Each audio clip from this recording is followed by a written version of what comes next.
I see we on. We on. Oh yeah, we are on. We on. We all the way on. What's happening, folks? Yo, thank you for your time, and I appreciate it. Welcome back.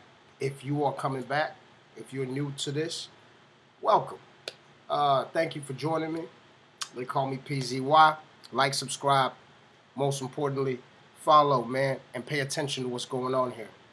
So, um, if you've been paying attention to any of these videos that I've been putting out, the main reason why I've been putting them out is because I wanted to share the information that not only I've been discovering, but I wanted to share the information uh, for our mutual coexistence in this thing that we call life, right? And in this thing that we call this world. Most importantly is because, like I say in most of these, everything that I do and I say, I try my best to correlate it and align it with nature itself, the acts of nature, the characteristics of nature, the attributes of nature, right? And how those things connect with me. And so when I share this information, like I said, I'm sharing it because I need y'all to know what's going on out here, because a lot of what people don't understand is that information is power. A lot of people don't understand that. So when I say that to you, question where you get your information from and where you have gotten your information from. Question that. Ask yourself who has told you what you know and where did they get it from? You see what I'm saying? Because a lot of us, we've been spoon-fed what our parents have been told, and they've been spoon-fed, and then now we sit with it and we live their perception of life. You understand what I'm saying? Most of the time, us kids, we grow up and we will go out in the world and treat the world according to what our parents told us about the world. You see, because for the first 18 years of your life, you were sheltered by these people we call our parents, right? Which obviously is a good thing, but like I said, there's, shelter from the rain is a good thing, but shelter from information is not a good thing. That's not a good thing. And then especially when you don't even have the opportunity to know of these things that have been happening all around you. Why? It's just because your avenue and your access, your source of information has been manipulated. So my point when I do this is not to talk shit. It's to share the information that I have found. And you don't just take what I say. Take what I say and go look it up. Go look the shit up. You know what I'm saying? That's why, for the most part, when I do this, I like to bring sources, right? I like to show you where I'm getting my information from. But, like I said, if you question it, go look the shit up. But then question your source. Question the credibility of your source. Who is telling you this information? Is it the same people that have been telling you all these lies about Christopher Columbus landing in goddamn America and discovering America and all this bullshit that we know? And the Adam and Eve or damn near albino white people? If you get your information from them, they will feed you the same crock of shit they've been feeding you. So you have to understand that information is power. What you don't know will hurt you. Not that bullshit about what you don't know won't hurt you. What you don't know will hurt you. That's why you don't know it. That's why you don't know it.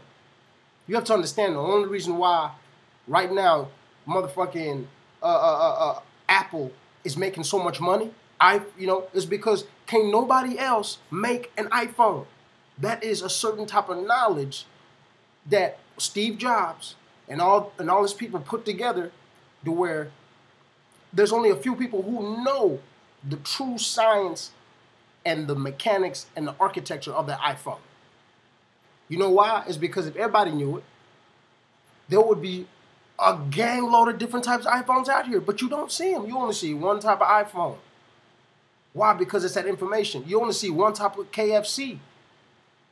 Because them spices that the goddamn colonel was putting together, nobody else knows. So now he's able to profit off of that shit. You go take your car to the mechanic. Why? It's because you don't know how to fix the goddamn car. Knowledge is power. You will pay for your ignorance. That's what my daddy always told me. You will pay for your ignorance. What you don't know, you will pay for it one way or another. If you don't know how to fix your car, you're going to pay for it. you're going to pay for it. If you do know how to fix your car, life's a little cheaper. So the more you know, the easier and cheap, the more inexpensive life is. But most importantly, the easier life is.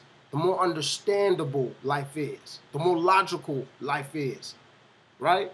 So with that being said, one of the first few videos that I come out with was about the woman and the importance of the woman. You know what I'm saying?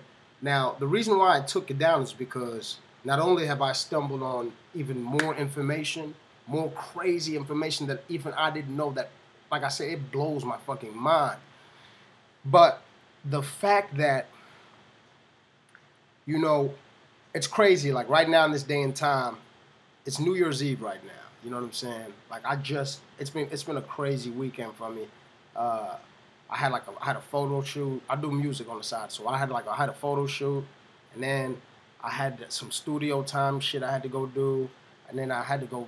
I had this little date, and I went and helped a friend of mine out with his car. It broke down. It's cold as shit outside, so I've had a long 2 days. You know what I'm saying? And then, like I said, I've been in the studio, shit, for like 8 hours. Yeah, 6.5, 7 hours today. So it's been a long weekend. But right now, in this day and age, you know, it's New Year's Eve 2017, and y'all seen it on the news all over. A bunch of women, you know, it's been a huge woman movement, right, in regards to sexual harassment. You know what I'm saying? Equality in pay. You know what I'm saying? Kind of like job equality, a bunch of stuff. There's just been a surge of women advocates, right? And women just advocacy from both ends. And it's been cool to see, right? Don't get me wrong, but still, y'all don't get confused. Don't get lost in the sauce. Like, y'all need to understand that. Like, for me, you know, like, I don't give a fuck how much Charlize Theron makes and whether she's getting ripped off or not. I really don't. Because most of us are not actresses and actors and getting paid $15 million a film, right? So there's a small percentage of actors and actresses who are mad that they're not getting the certain amount of millions that they need to be getting. Like I said, I don't give two shits about them because they're not working 40 hours like us every day, 60 hours like us every day, doing the shit that we got to do to make ends meet. And our shit ain't nowhere close to millions. So to me, that's rich fucking people problems, you know, to me. But what I do like is that, like I said, it's touching on the fact that women, the importance of the woman's word. And then this whole thing too about how women, you know, it's like now a woman can say somebody's like touched them sexually or something 20, 30 years ago and some shit will pop off, you know, the whole world will get mad at that motherfucker because of what she said happened to her that long ago because they're trusting what she said, right? Like I said, I have mixed emotions about it because it's touching on something that needs to be addressed, but it's just being done in a very, very wrong way. The reason why I'm saying that is because these celebrities don't need to be the voices for us as individuals, as the people, like the common folk, right? Like the common woman, like, you know what I'm saying? Like, Alyssa Milano does not represent the common woman. You know what I'm saying? Taylor Swift does not represent the common woman. Like, I don't give a fuck what they're going through. And if they want to talk about sexual harassment, like, you put yourself out there all day. Like, most women are not in music videos, half naked, and, you know, talking sexy and trying to sell records by selling sex. So, my point is that don't be surprised when dudes try to run up on you and rub on you when you sell sex for a living. I'm not saying that it's okay for people to do that. I'm saying don't be surprised. That's what I'm saying.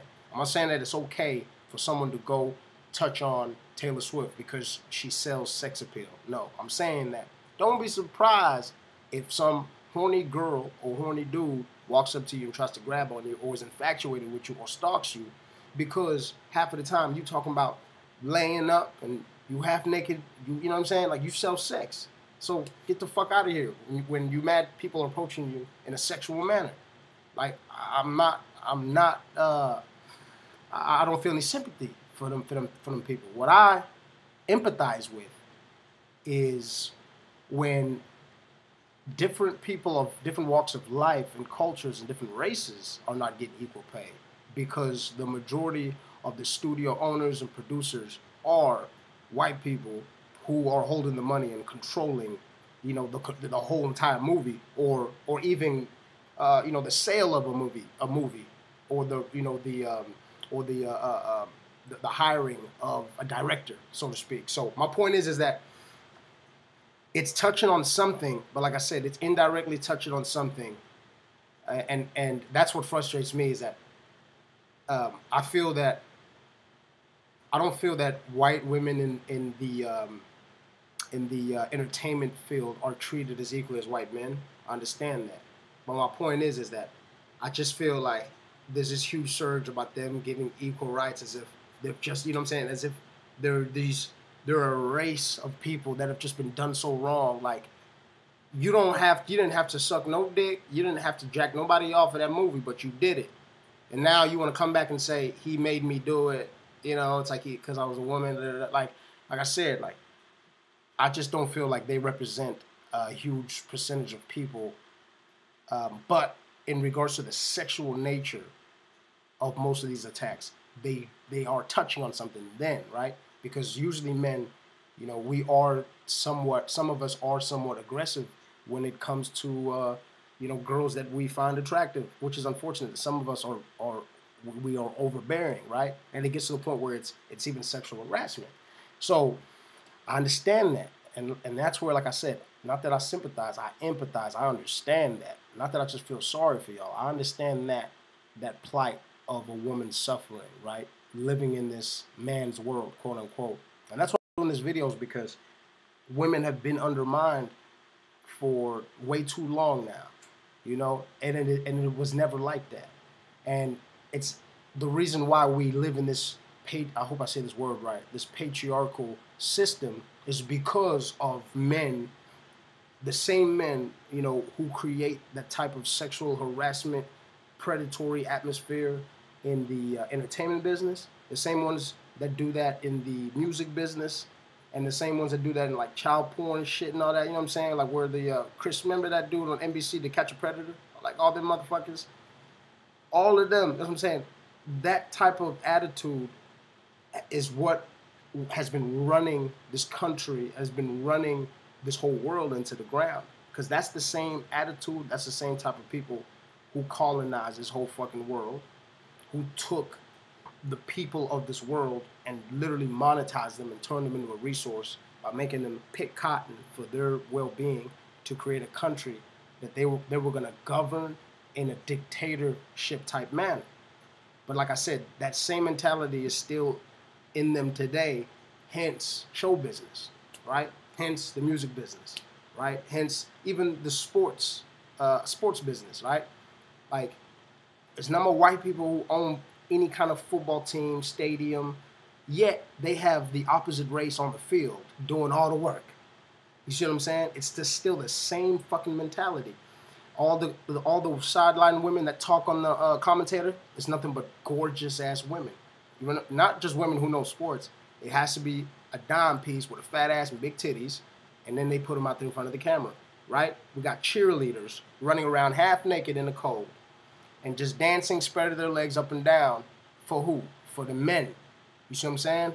So this attitude has been here for a while. Hence the fact most countries are ran by men, right? And anytime, even in the European days when they had the kings and queens, that queen never, it's like the only reason why she was queen is just because of the blood that was in her. You know what I mean? The men around her are who ran that kingdom, right?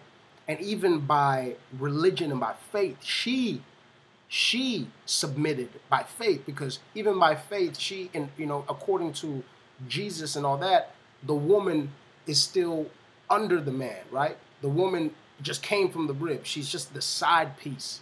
So that's what I'm saying. So it's like even the queens, the Queen Elizabeths, all the ones you can think of in Europe, who you would think that powerful women, they might have, like I said, they might have held some kind of degree of power, but at the end of the day, they subscribed and answered to a male god, a male pope and male counterparts all around them.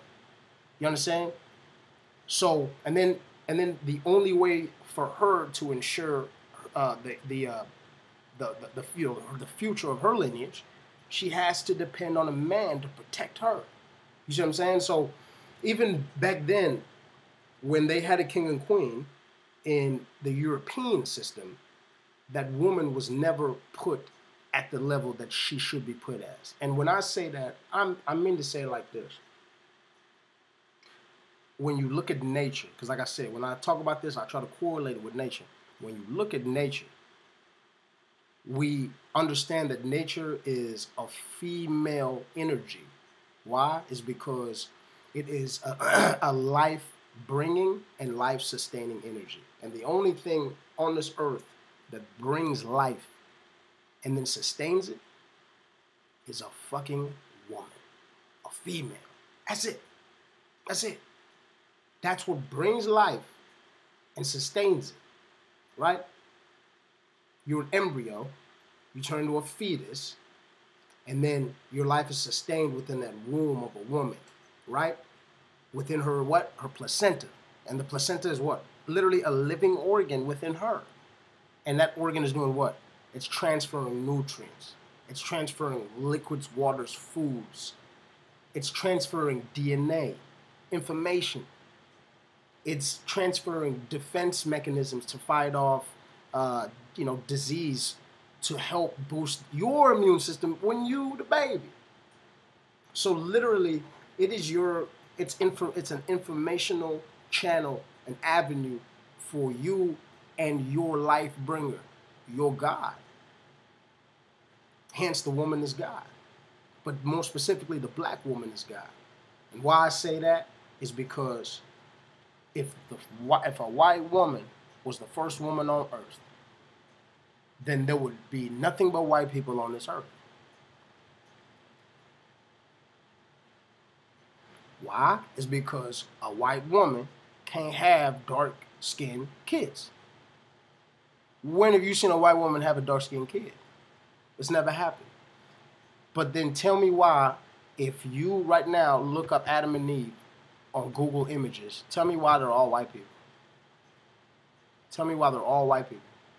Damn near albino. Tell me why. When we know that if it was a white man and a white woman in the beginning of time, then 2017, 2018, there would still be white women and white men, because a white woman and a white man can't make this, can't do this. It can't be done, ever. That shit can't work. That shit can't work, right? That shit can't work. A white woman and a white man with straight hair can't do this. Can't make this. This can't do none of this. Right? So, why, when I Google Adam and Eve, I see white people on there? Information is power. That's what I'm saying. It's like, and we all know about Adam and Eve. Like, we've all been taught about Adam and Eve. But like I said, when I tell you that right now, what? It's not even saying I'm first, our people are, it's just logic. Just think about it. Just think about it. Then why if you type in Adam and Eve, it's a white man and a white woman? Why are we spoon-fed and forced to subconsciously accept a lie? Right? So those are like I said, these are the same folks. These are the same folks. Now, the thing about a black woman is that she can have more than one shade of child. She can have a dark-skinned child, even darker than me. She can have my complexion. And then she can have an albino. So if you think about it scientifically, what's actually more realistic is that Adam and Eve, if there ever was just literally two people who started everything, which I highly doubt, but if there ever was such a scenario, they were dark if not even just this, they were dark. You know why? It's because now there is every other shade underneath them. There's every other shade underneath them, right? There's that Mexican complexion. There's that Asian complexion. There's the European complexion. There's the Native American complexion, the South American complexion, the Aborigines complexion. But understand that all those are different hues of color, right? So then people who are colorless cannot create people of color. That shit don't make no goddamn sense. White is the absence of color. Black is the absorption of all color. So that's what I'm saying. So it's like information, yo, if you don't, that's what I'm saying, if we're not able to understand something that simple, which is such a big ball-faced lie in front of us, if we're not able to see through that, you have to understand which side you've been on and how much you actually think for yourself and how much you actually don't think for your goddamn self, right? You gotta know that. You gotta understand that. You see, for us, unfortunately, when I grew, growing up, that's how it was for me. I never thought about, white women being able to have different shades of kids or black person doing, you know what I'm saying? So it's like growing up, I thought Adam and Eve was the shit that they gave us in the school. These white people, motherfucking Jesus looked like the dude in the 60s. He had a beard with long hair. He like a stoner, a hippie motherfucker. You know what I mean? Like that's what I grew up thinking. I grew up thinking Jesus was white. Santa was a fucking white guy. I'm saying all that shit. But these are all fucking white people coming to my house. They know me better than my family. And that's like my God or some shit. Get the fuck out of here. That shit's weird, man. So, hence, okay, so let me go back to where I was at. Now, I was talking about the fact that the black woman, if anything, was the first, right? And the fact that she is the God of humanity. She's the God of humanity because she's the origin of humanity. Any other shade of people.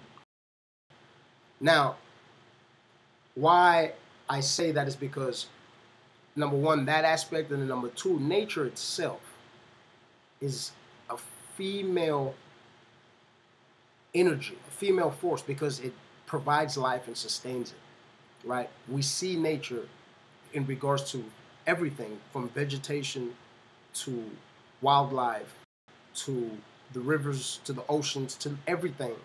It births it, right? And then it grows old, it dies, and nature brings it back, and so on and so forth, and it keeps going. And we call her Mother Nature. We don't call her Father Nature. We call her Mother Nature for that reason. Because fathers don't have that ability. Males don't have the ability of creating like that. We are only a tool. We are the rib. We are the rib. We are the rib. We are just a tool. An important tool, but I'm saying what we are a tool to is what's actually the most important. Because like I said, if you're just a wrench, what the fuck do you think? Like, how do you think you're more important than what you're wrenching up? That's what the issue is that the fucking wrench thought they're more important than what they're wrenching up. And so unfortunately, these wretched motherfuckers took it, switched it around, called themselves God, created the Homo Trinity. Father, what is it? The Father and the Son, right? They didn't want to put a woman in there, so they just threw in the Holy Spirit. Where's the woman in that equation?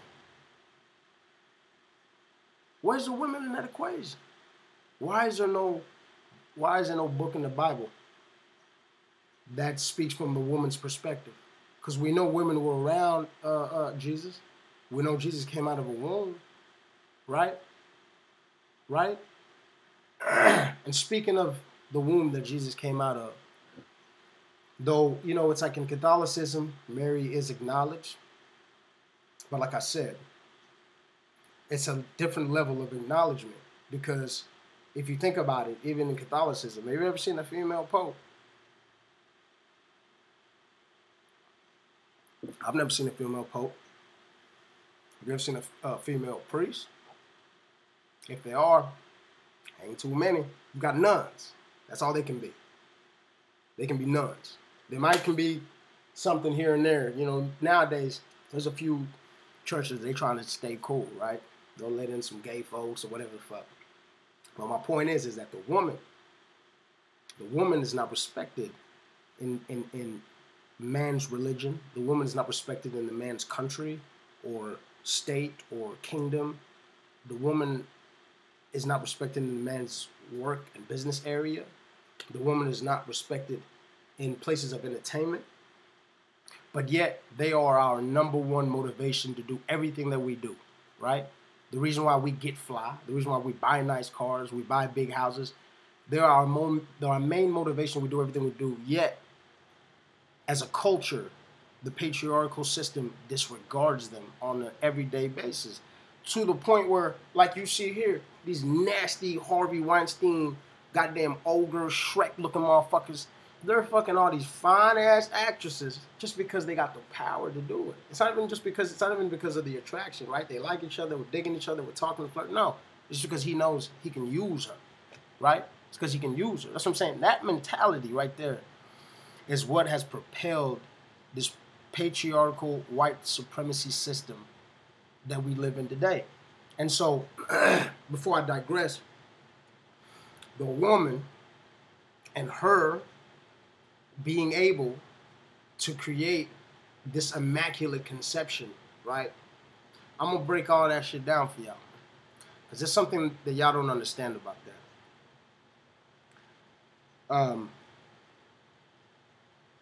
The woman is what used to run all of this.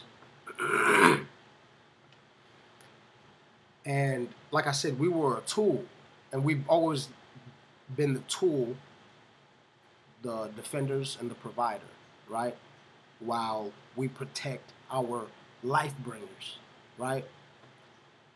That's what it was supposed to be. That's what it used to be, until the day that some of the tools got together and said, man, fuck that. We want what she has, which is that that relevance, right? That stature, right, of importance, that position. That's what they wanted, and that's what they got through this manipulation of, like I said, spirituality and every level of it. Because if we all think about it, our moral compass is based on some kind of spiritual foundation, right? From whatever religion that you grasp from, you pull from. Like I said, your moral compass sits on that spiritual foundation. Whether, I don't give a fuck, whether you, even if you say, I don't even believe in God, well, you believe in something. You feel something. Even if you don't feel nothing, that's feeling something. If I don't feel shit, you don't feel shit. Then it's shit that you don't feel, goddammit. That's something.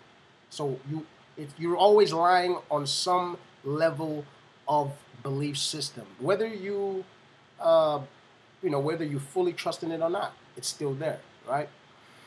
And whether is a person or it's literally nothingness, okay? So my point is that this concept of the man not needing the woman blows my mind, because if anything, it was the other way around. So what we need to understand is that the woman is so much of a life bringer, is that even to this day, certain species don't need a man to reproduce.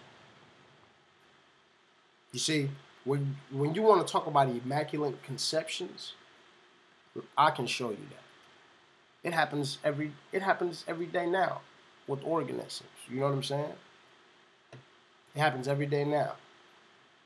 But before I touch on that, I'm going to hit you with this quick question real quick. Are there more men or women in the world? Now let's look at the numbers. The number of men and women in the world is roughly equal, is what they say. I think there's more women in this world, obviously. Though men hold a slight lead with 102 over 100. More precisely, out of 1,000 people, 504 are men and 496 are women. I think that's bullshit. I think there's a hell of a lot. I think it's like 60-40. Really. For every 100 girls, 107 boys are born, but males have a higher risk of dying than females, both in childhood and at adult ages. So boom. So ultimately, that's where they start pulling the numbers. They start pulling their numbers up, right? So at a certain age, the numbers of men and women even out. In France, this occurs at the age 25. Beyond this age, women outnumber men, and the numerical difference between the two sexes increase with age. You see what I'm saying? In France, 8 centenarians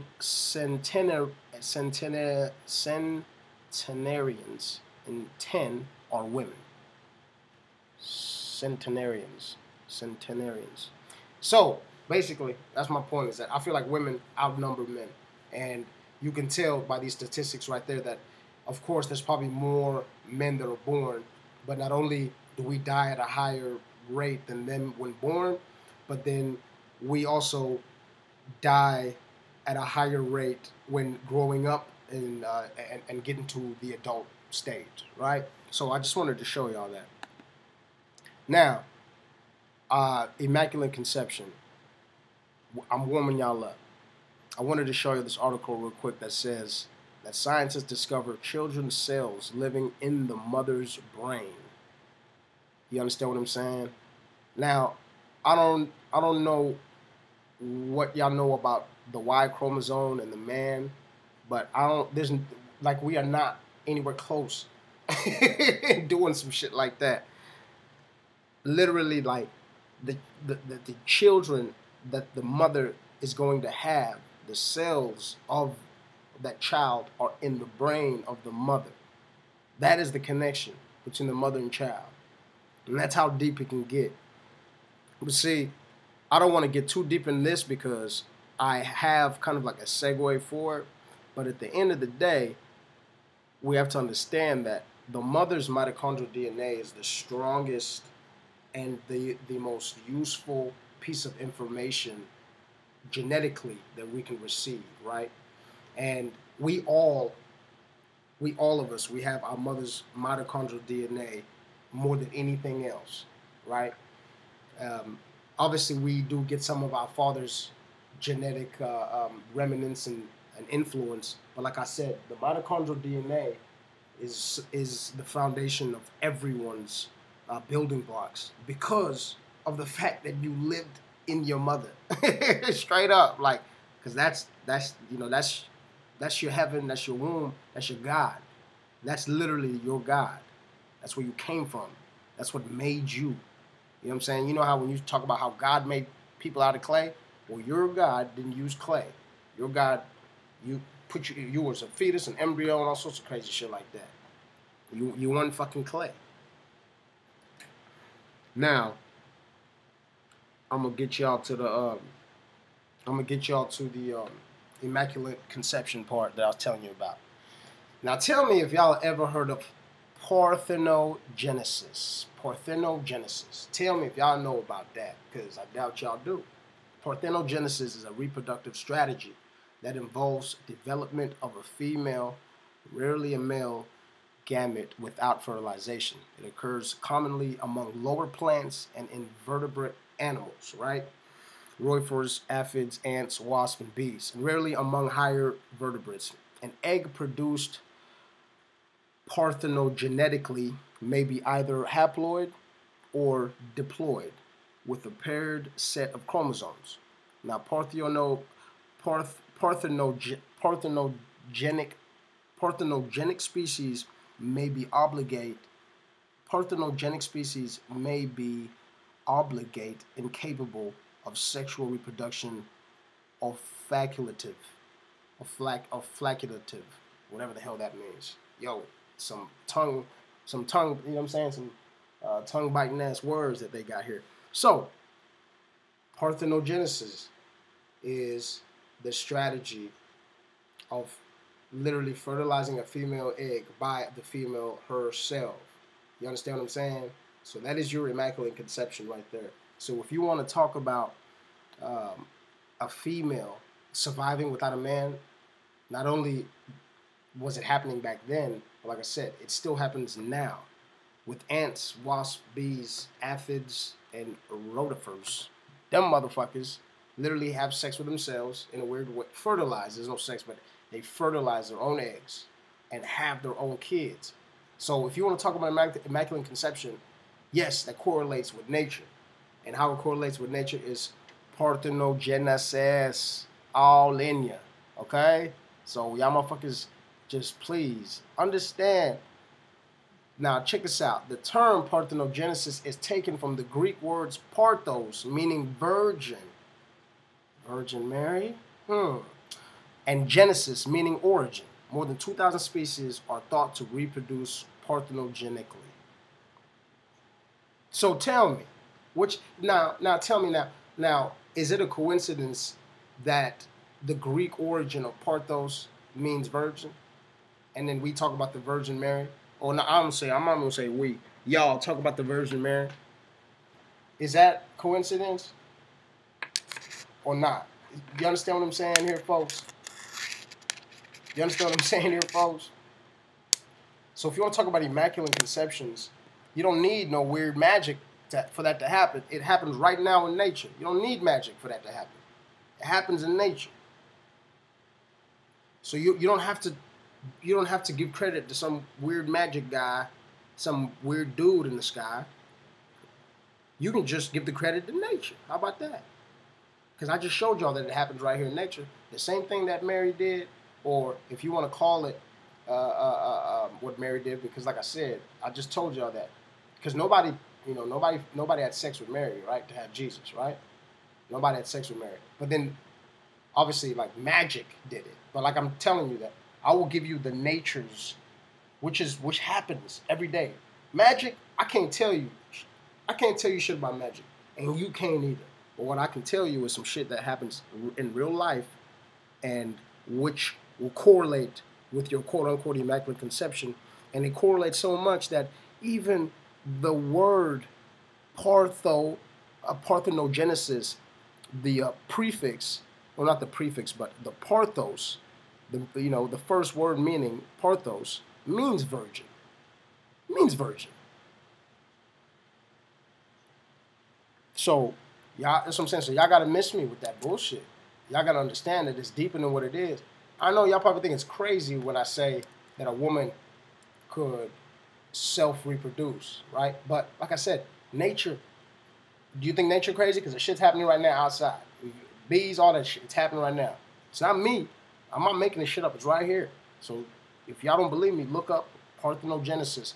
And that is nature's version of your immaculate conception without the fucking magic and the Lords of the Ring, you know what I'm saying, CGI. So why these things are possible is because of the woman's X chromosome. And we have to understand that. You see, the woman has a pair, we as human beings, we all have, you know what I'm saying, like the males have X and Y chromosomes. We have like 23 altogether, but the male has X and Y chromosome, and then the female has a pair of 2 X chromosomes, right? But see, now what most dumbass men, but what most people don't understand, there's dumbass women out there too, but what most people don't understand is the fact that the Y chromosome is a deficient chromosome. It is lacking a shitload of genes compared to the X chromosome. And see, what people need to understand is that the Y chromosome comes from the X chromosome. You understand what I'm saying? The Y chromosome comes from the X chromosome. Why? It's because the X chromosome has twice as many genes and is a lot more sufficient gene. And then when an X chromosome becomes deficient and breaks down, that's when you get a Y chromosome. That's why. It's because what comes before a Y chromosome is an X, because the Y chromosome is a depletion of the X. You understand what I'm saying? Why do I say that? Is because If you think about it, a woman got titties, right? A woman's got titties, but then we've got pecs, right? So you have to understand that we're literally just a deficient woman. The same way white people are a deficient melanated person. You see what I'm saying? So it's like a man is a titless, you know what I mean, a vaginalist, ovaryless woman, but then a white man is a melanated less. You know what I'm saying? Like that's the level of the deficiency. That's the step ladder. You understand what I'm saying? So the pattern in it, like I said, shows the existence of us, right? So the deficiency of a Y chromosome, you have a man. You have, so then a woman X, a Y, pecs, right?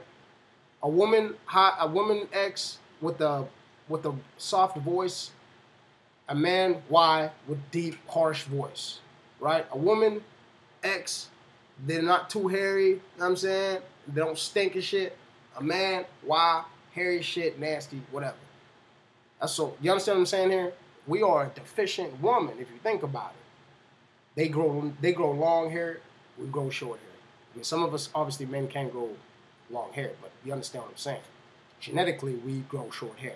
And our hair don't grow as fast as theirs, all of that.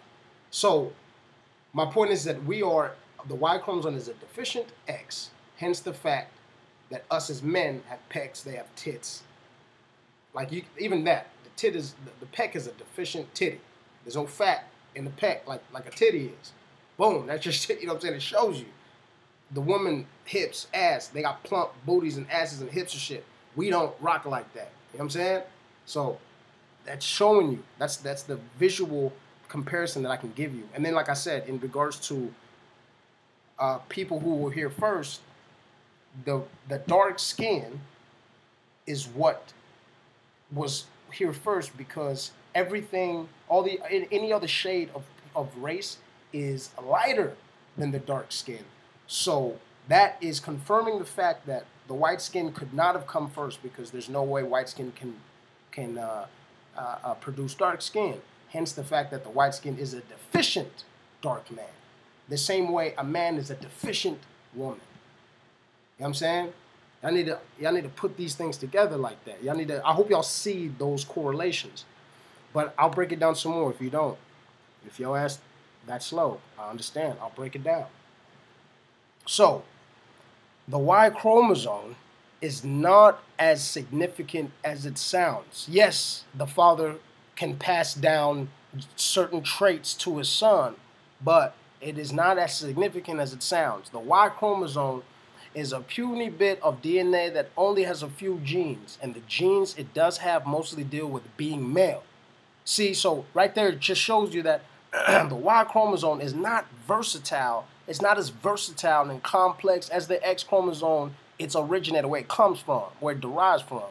So the only traits that are passed from the father to the son through the Y are those that turn an embryo into a male, and those that make a man fertile once he reaches puberty. That's as deep as it gets when it comes to us. That's it. Note that I said that the Y passes from father to son virtually unchanged. It does change a little from generation to generation, and it even picks up a bit of mom's DNA along the way. It just doesn't change as much as most of our other chromosomes. Now, like I was telling you a second ago, we got 23 pairs of chromosomes, 22 pairs of autosomes, and 1 pair of sex chromosomes. The sex chromosomes are the X and the Y. If you're a girl, you have a pair of the X chromosomes, and if you're a boy, you have an X and a Y, like I told y'all earlier. In eggs and sperm, there is only 1 of each pair of autosomes and 1 of the sex chromosomes. Okay? So now we know this happens for all the chromosomes that have pairs. This includes the girls and their 2 chromosomes. But now what about the man? Does the X and the Y recombine? Now, this is where y'all need to pay attention. Now, to understand how DNA swapping works for the X and the Y, we need to go back 300 million years And then we all had 2 chromosomes, and there was no Y. I'm gonna read that again. We're gonna go back 300 million years. We had 2 chromosomes, and there was no Y. At some point, a DNA change happened in one point of the pair that created the SRY gene. So, like I was telling y'all, the same way that that parthenogenesis, you see what I'm saying? That is that time back then. That is that time. You see, you see when you think about a beehive, the queen bee, right? She's the queen bee. Why? Is because majority of that hive is hers, is from her. Those are all her kids. Majority of the hive. That's how they lived, right? And what did they do? They protected her because she was the backbone of the hive. And then when she's ran her course, the worker bees, the colony, would pick another queen, right? They would, obviously she would lay a bunch of eggs, and then there would be queen sacs, which there were certain bees that are designated queens before they even hatched, right? So the first one that would hatch out would come out, kill all the other ones, and she would be the remaining queen. And while the old queen would take some of the worker bees and fly off and go make a little smaller colony because she's served her purpose. But my point is, the same way the ants and the bees in nature, the same way they have, like I said, the queen bee, is the same way we were. It's the same way we were. Y'all tell me name one species that the males are like the goddamn, it's like the king bee or the king that. Like tell me, like what species is it? Even the lions don't even get down like that. Even the lions don't get down like that. Because the female lion does all the hunting. She does the killing. She takes care of the kids. So understand that even in most levels of nature, the woman is the backbone of the fertility and life bringing. The man plays the essential role of protector and the tool to either just reproduce but protect. You know what I'm saying? Because she's the life bringer. She's the one that is going to guarantee. You've heard the saying, men build towns and villages. Women build civilizations. Without a woman, there is no history. There is no history without a woman. There's no history. There's no history. So how the fuck they can't run a country, run the churches, when without them you wouldn't even have a country to fill people. You wouldn't have a country and people to fill it with. Without her, I don't understand. How can that be disregarded? That simple fact that without her, this town wouldn't even have people walking around. That's the shit I don't understand, and I never did. Okay, so at that point, the DNA change happened in one of the pair that created the SRY gene, and this is the gene that gets the ball rolling and turning an embryo into a male. Shortly after this happened, the X and Y chromosomes stopped recombining with each other to keep the new SRY gene from getting fixed. Now, over time, the Y has lost many of its genes and shrunk down to the tiny chromosome that we know today. Do you understand what I just read to you? Over time, the Y has lost many of its genes. Deficiency. You understand? And that's what we are, the Y chromosome. So understand that the woman, the X chromosome, as versatile as it is,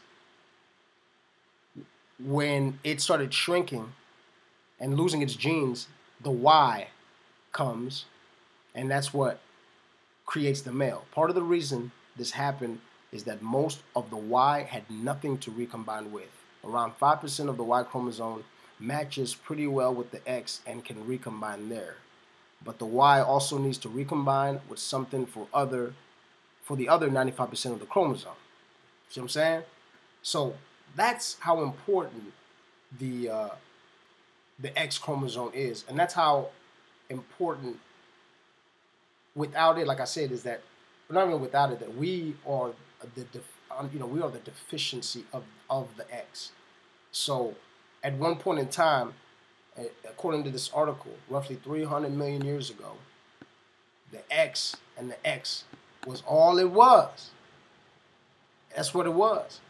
And when them days were, you see, when them days were, when the days where there was just XX chromosomes, right?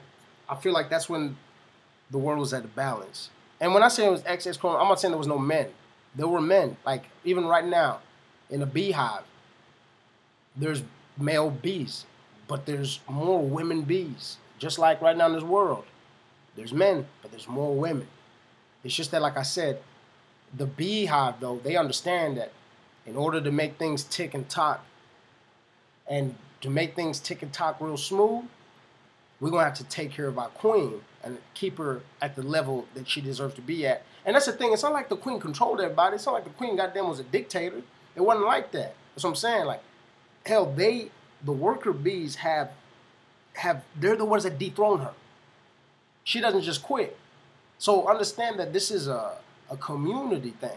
This is something where this is a self-sufficient ecosystem. Nature at its finest, working with itself. So understand that it wasn't, when I talk about the woman being on top, the woman being in her rightful place, I'm not saying that she's some kind of dictator, like what us as men do. You see, that's the ignorant thing too, is that I'm pretty sure a lot of people who are watching this are going to go, oh, you just want to be told what to do by women. Nah, that's the thing, is that women don't tell motherfuckers what to do. We do that shit. We as men do that. Women don't do that. You know what I'm saying? Yes, obviously there's some that are out there that do that, but for the most part, like I said, the woman is the one that is the most kind of, even-minded type of person, right? When you want to negotiate something or compromise or mediate, the woman is the one that usually is the most receptive, not the man. The man want to talk shit. Who you go to when you were a kid and you want to go to a party or some shit? You go talk to your moms. You don't go to your pops. Pops will say no, just like that. You say hell no. Moms is the one you could work, right? Because moms will listen to you. And then what can mom do? She'll go talk to pops for you. And guess who's going to the goddamn party now? Because of who? You know what I'm saying? We've always used mom as the mediator because we understand how she is, because she understands all of us. We are all from her. We are all from her. You see what I'm saying? Now, back on them days, right? Back in them days when it was X and X chromosomes, like I said, when it was X and X chromosomes, the same way Mother Earth is, when Mother Earth was in tune with the people that walked on this earth, there were XX chromosomes all over the place. And the few eyes, lucky bastards, right? But like I said, it was peaceful because women understand balance. They understand that there's a balance that's needed. And because they need a balance. A woman needs balance, bro. You understand what I'm saying? Menstrual cycles, all that shit. A woman needs balance. That's why the world was entrusted in her. That's why nature is her. It's because a woman, they scream for balance. They scream for it. Now, I had to take a sip real quick. So, back in the days when there was XX chromosomes with a few Ys, just to lift some shit and make a few babies here and there when they felt like it. And that's another thing too about parthenogenesis. Some animals have actually the option of asexual and also, sexual reproduction with a male. Some of those animals, some of these species, they have that option. They can do that. Like they can have sex with themselves or they can use a man. It doesn't matter. They can do that both ways. You know what I'm saying? That's the versatility of nature. That's the versatility of the X chromosome. That's the versatility of the X chromosome. Now, when I was talking about the women, or not the women, but the time of XX chromosome, it's funny because, when I was doing this, these movies have been coming out, and lately, the latest one was, what do we know? Wonder Woman, right? Wonder Woman. And now we know somewhat the kind of like the origin of the story of Wonder Woman, right? they were a group or a country or a group of fucking, you know, it's like a women, right? It's like a civilization of women, right? They were a group and a civilization of women, and they had their own laws and, excuse me, they had their own laws and they did their own thing, governed themselves, right? And so when people talk, that's what I'm saying, when people ask me, when you say there was a time where women ran the world, when was this? And I'm saying, y'all watch it in your movies all the damn time. Y'all make movies about this shit all the time, right? But then when y'all make the movies, what y'all do?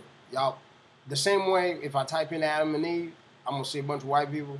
But if I type in Wonder Woman, what am I going to see? What am I going to see? Tell me, what am I going to see? If I type in Wonder Woman, what do I see? Same thing, Adam and Eve. Just a bunch of white people everywhere. Just a bunch, look at it, a bunch of white people. So she was this is when women ran the world. There was a bunch of white women ran the world. Remember, we talked about that, folks. Did we not talk about it?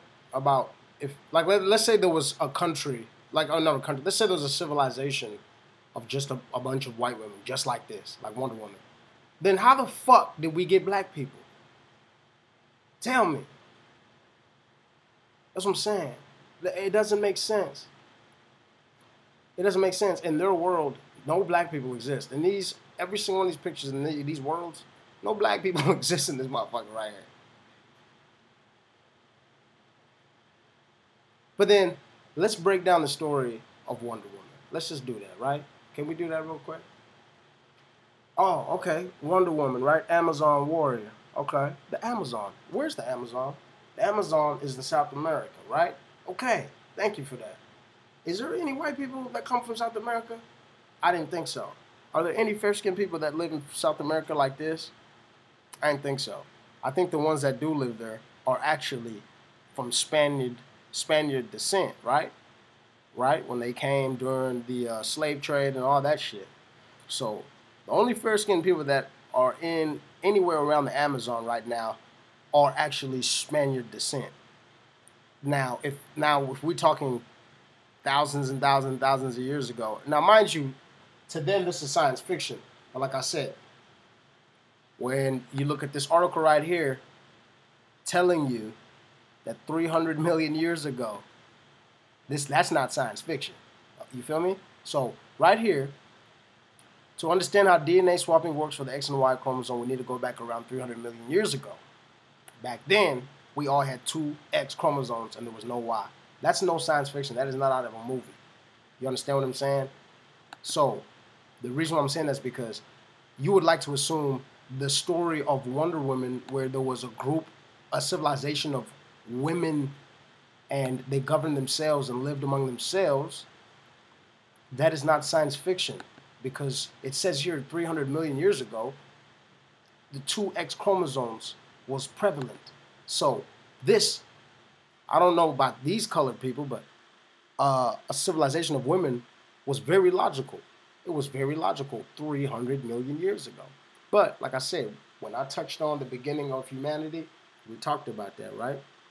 There ain't no dark people coming out of these white bodies, these white skin right here. There's no dark people coming out of them. So then you're gonna have to assume, not even assume, you're gonna have to know the same way. If you type in Adam and Eve, you're gonna see these same white people.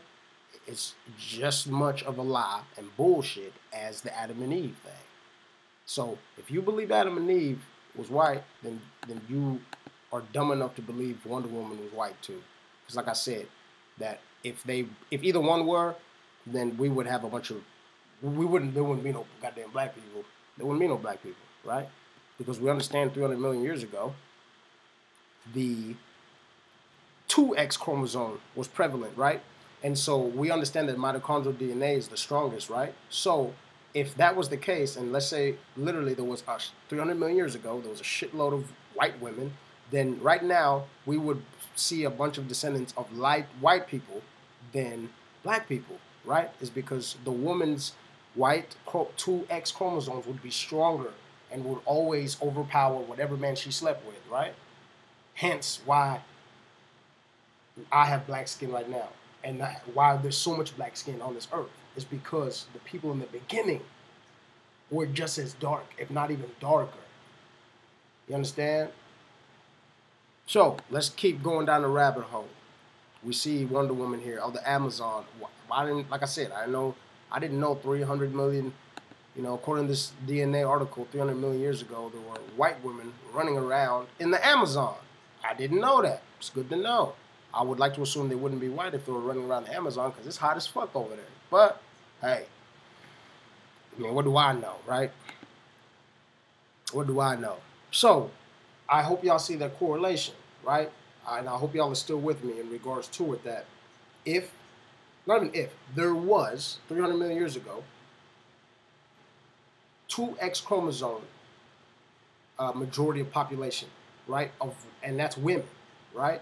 So then I compared it to the story of Wonder Woman, right? And I Googled it, and we saw the image. Like I said, number of white folks, we just talked about if it was hundreds and millions of years ago, in regards to the beginning of humanity, white people could not be the beginning because they cannot produce dark skin. It would have to be the other way around because the only thing that can produce light skin is, the only thing that can produce light, mid, and dark is black. Okay? So, let's keep digging in regards to this Amazonian thing. Now, where are we here? The Amazon civilization, Amazonian civilization. Now, the Spanish adventurer Gaspar de Carval wrote of cities that gleamed white and very fruitful on his wanderings along the Ecuadorian Napo River in 1541. But today, there is little evidence of such a civilization. Now, instead, this corner of the Amazon, like the rest of the massive tropical forest, is seemingly inhospitable, full of dense, obstructive vegetation, and buzzing with poisonous creepy crawlers. Is this a case of a Spaniard painting pretty pictures to pocket more money for future conquest, or an example of a perfectly executed cover-up directed by Mother Nature herself? So, the Washington Post recently reported on the work of Augusto Oyole Caicedo of the University of Florida, who is part of the growing number of anthropologists who believe an ancient, advanced society once occupied Amazonia. Now, y'all check out this picture real quick. Now, this is an artist's conception of the Jinguano village of the Brazilian Amazon as it might have appeared before 1492. Archaeologists have found traces of wide, curved roads and managed parkland. You understand what I'm saying? Now, this I'm gonna explain. It's gonna explain a little more of this type of this physical feature that you're seeing right here. Now, though Ayalo Caicedo and others do not necessarily take Carval at his word, they do believe that subtle soil disturbances in the Amazon landscape prove that the past existence of a complex society, potentially even the one Carvel claims he encountered. So, geographically, they see physically of soil disturbances in the Amazon landscape that prove some kind of existence of a complex society, if anything, some kind of complex architecture, right? Now, evidence for a past civilization is subtle, so subtle that it can easily be mistaken for nature. For example, proponents of the ancient Amazon society theory rely heavily on the wide distribution of the Terra Pura sites. Wow, now check this out. The Terra Pura sites, they're pieces of land with fertile soil. Initially, researchers thought Terra Pura were formed from volcanic ash deposits or old swampland. So, just to run that back, the Terra Pura sites, they're pieces of land with fertile soil on them, right? So now you have to understand the reason why this is so important is because in the Amazon, there's a lot of water in there, a lot of river systems, water basins. You understand? So that's why that's a big deal. But I'm gonna tell you why. I'm gonna show you why. Now, but as Terra Pura was studied more in depth by scholars from multiple disciplines, it was found to be the result of permanent human occupation of a site, an accumulation of organic matter, low temperature burning charcoal, and ashes from fires. Oyoleta Carceta told Discovery News. So these terra predators, what they are was an accumulation of organic matter, low temperature burning charcoal, and ash and fire, right? Another line of evidence is the pattern of vegetation in the Amazon. Researchers recognized a pattern of clusterings of many fruits, trees, and archaeological and surrounding areas, which suggests that people have been enriching the forest with desirable species for a long time. You understand what that means? So that means this is these things were purposely coordinated in regards to the settlements and where they were living, right? So it's like when you saw that peach and guava tree, them shits didn't just get there by themselves, right beside each other. And then when you were looking at the what is it, the terra preta,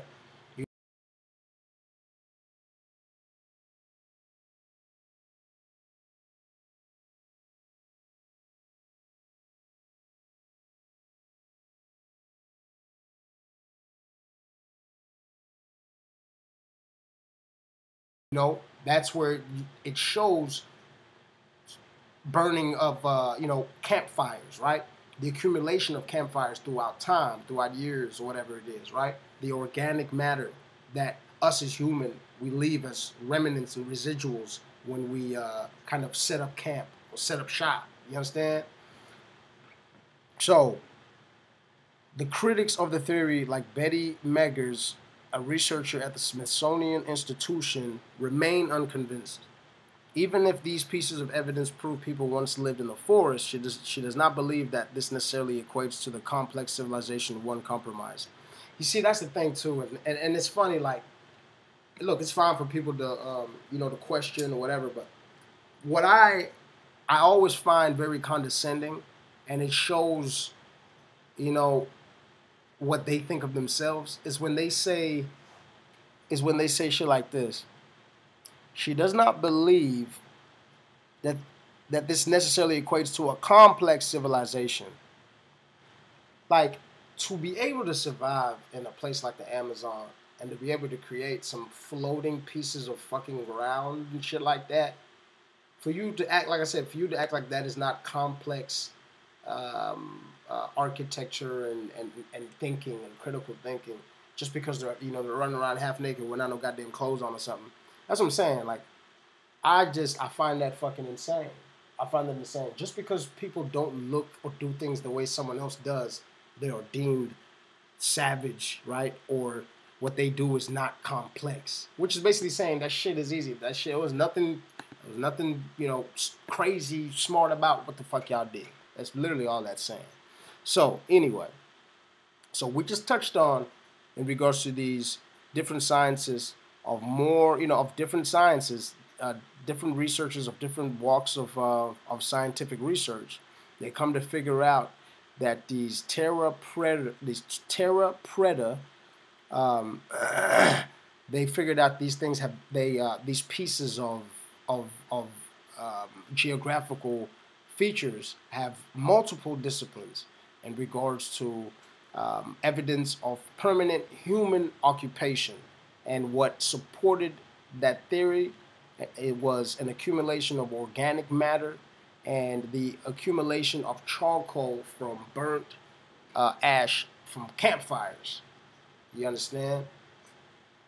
Now, I thought to myself, okay, let me dig in a little more. Let me dig in a little more. Because to be honest with you, like, I'm not big on cartoons and comic books and shit like that. So this whole even Wonder Woman thing, I had to dig. So I grabbed my shovel. Come to find out, I didn't even notice. Come to find out, Wonder Woman had a sister. Well, I mean, obviously she had a bunch of them because she lived with none of my women, but she had a black sister, and her name is Nubia. Y'all ever heard of Nubia? Nubia is the fictional character who was related to Wonder Woman. Now I'm gonna tell you why she was so relevant to the situation. Now, we all know about Nubia. You know what I'm saying? We all know about ancient Nubia, which is one of the the great civilizations of ancient Egypt, ancient Africa, ancient Ethiopia. You know what I'm saying? So obviously, see, this is the thing with a lot of these stories. The same way with the Bible, the same with a lot of these stories, that the only way they can add any ounce of validity in them is to throw in some real characters from Africa to give it validity. You know what I'm saying?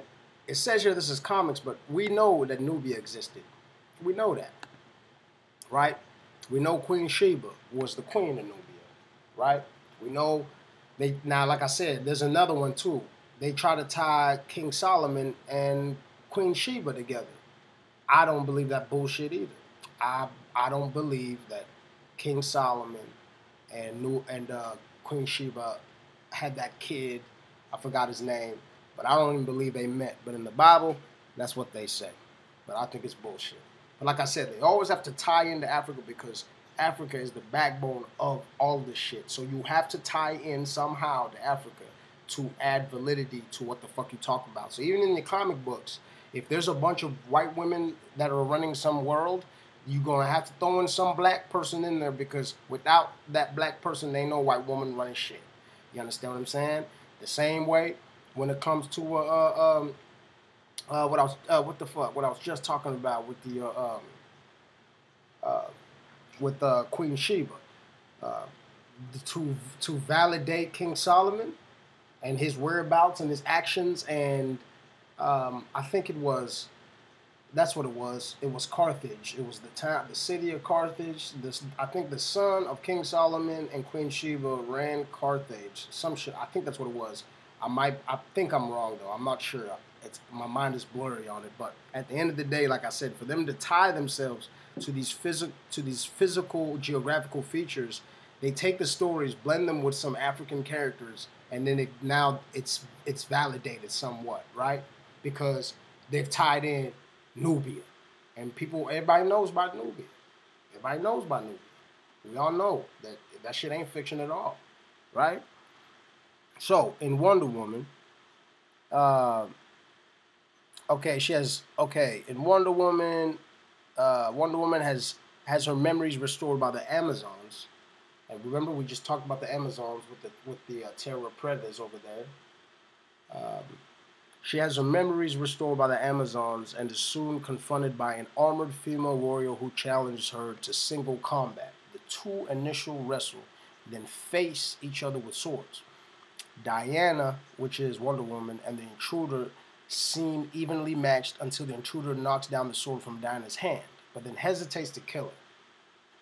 The dark-skinned stranger introduces herself as Nubia, the one true Wonder Woman. You tell him, baby. You tell him. So, Nubia spares Wonder Woman, and not Wonder Woman. She spares Diana, and then she introduces herself. She says, "I am the one true Wonder Woman," and she's right, because if you think about it too, just look at Nubia and Diana, right? They're both quote unquote Wonder Woman, right? So who came first? That's what I'm trying to tell you, is that you have to understand that Nubia could not have come from the white Wonder Woman lady, because a white Wonder Woman lady can't have a black child. So if anything, Nubia is the one true Wonder Woman, because all them white people came from her lineage of melanin, and if anything, they just lack it with them. But understand that if you lack melanin, you can't produce it. You can't produce it. You can only have melanin and then produce an albino that lacks melanin. That's the only way.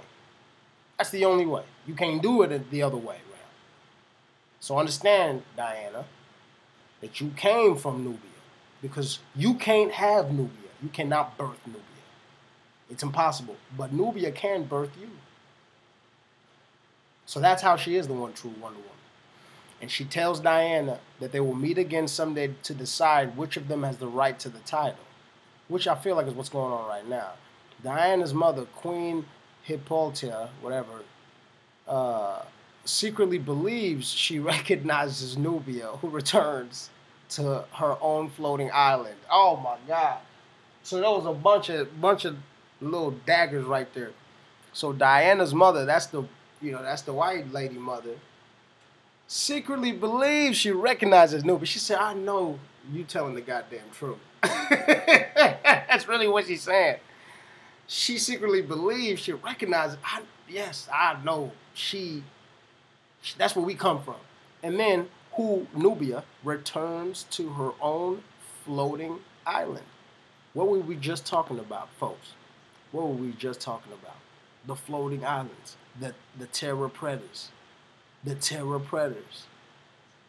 The terror predators that are made by accumulation of organic matter and low temperature burning charcoal. These are the floating islands that they're talking about in the Amazon. The terror predators. Those are literally that's what you call a floating island, man. You know what I'm saying? Do you understand me? I hope this shit is clicking to y'all, man. Because for real, like, y'all have to understand, this is how you put the truth together. Unfortunately, this is how you got to put the truth together. You got to sift through all the bullshit. But the thing is this, though. It's all in your face. You just got to pay attention. You just got to make the connections. So like I said, she returns to her floating island. And I just explained to y'all what the floating islands are in the Amazon back in them days. They were called terror predators. And these Spanish adventurer and scientists broke it down to the fact that what it was, so here we go, as the terror predators were studied more in depth by scholars from multiple disciplines, it was found to be that the result of permanent human occupation of a site, an accumulation of organic matter and low temperature burning charcoal and ash from fires. So that's what they were mentioning here, that Nubia returned back to, right?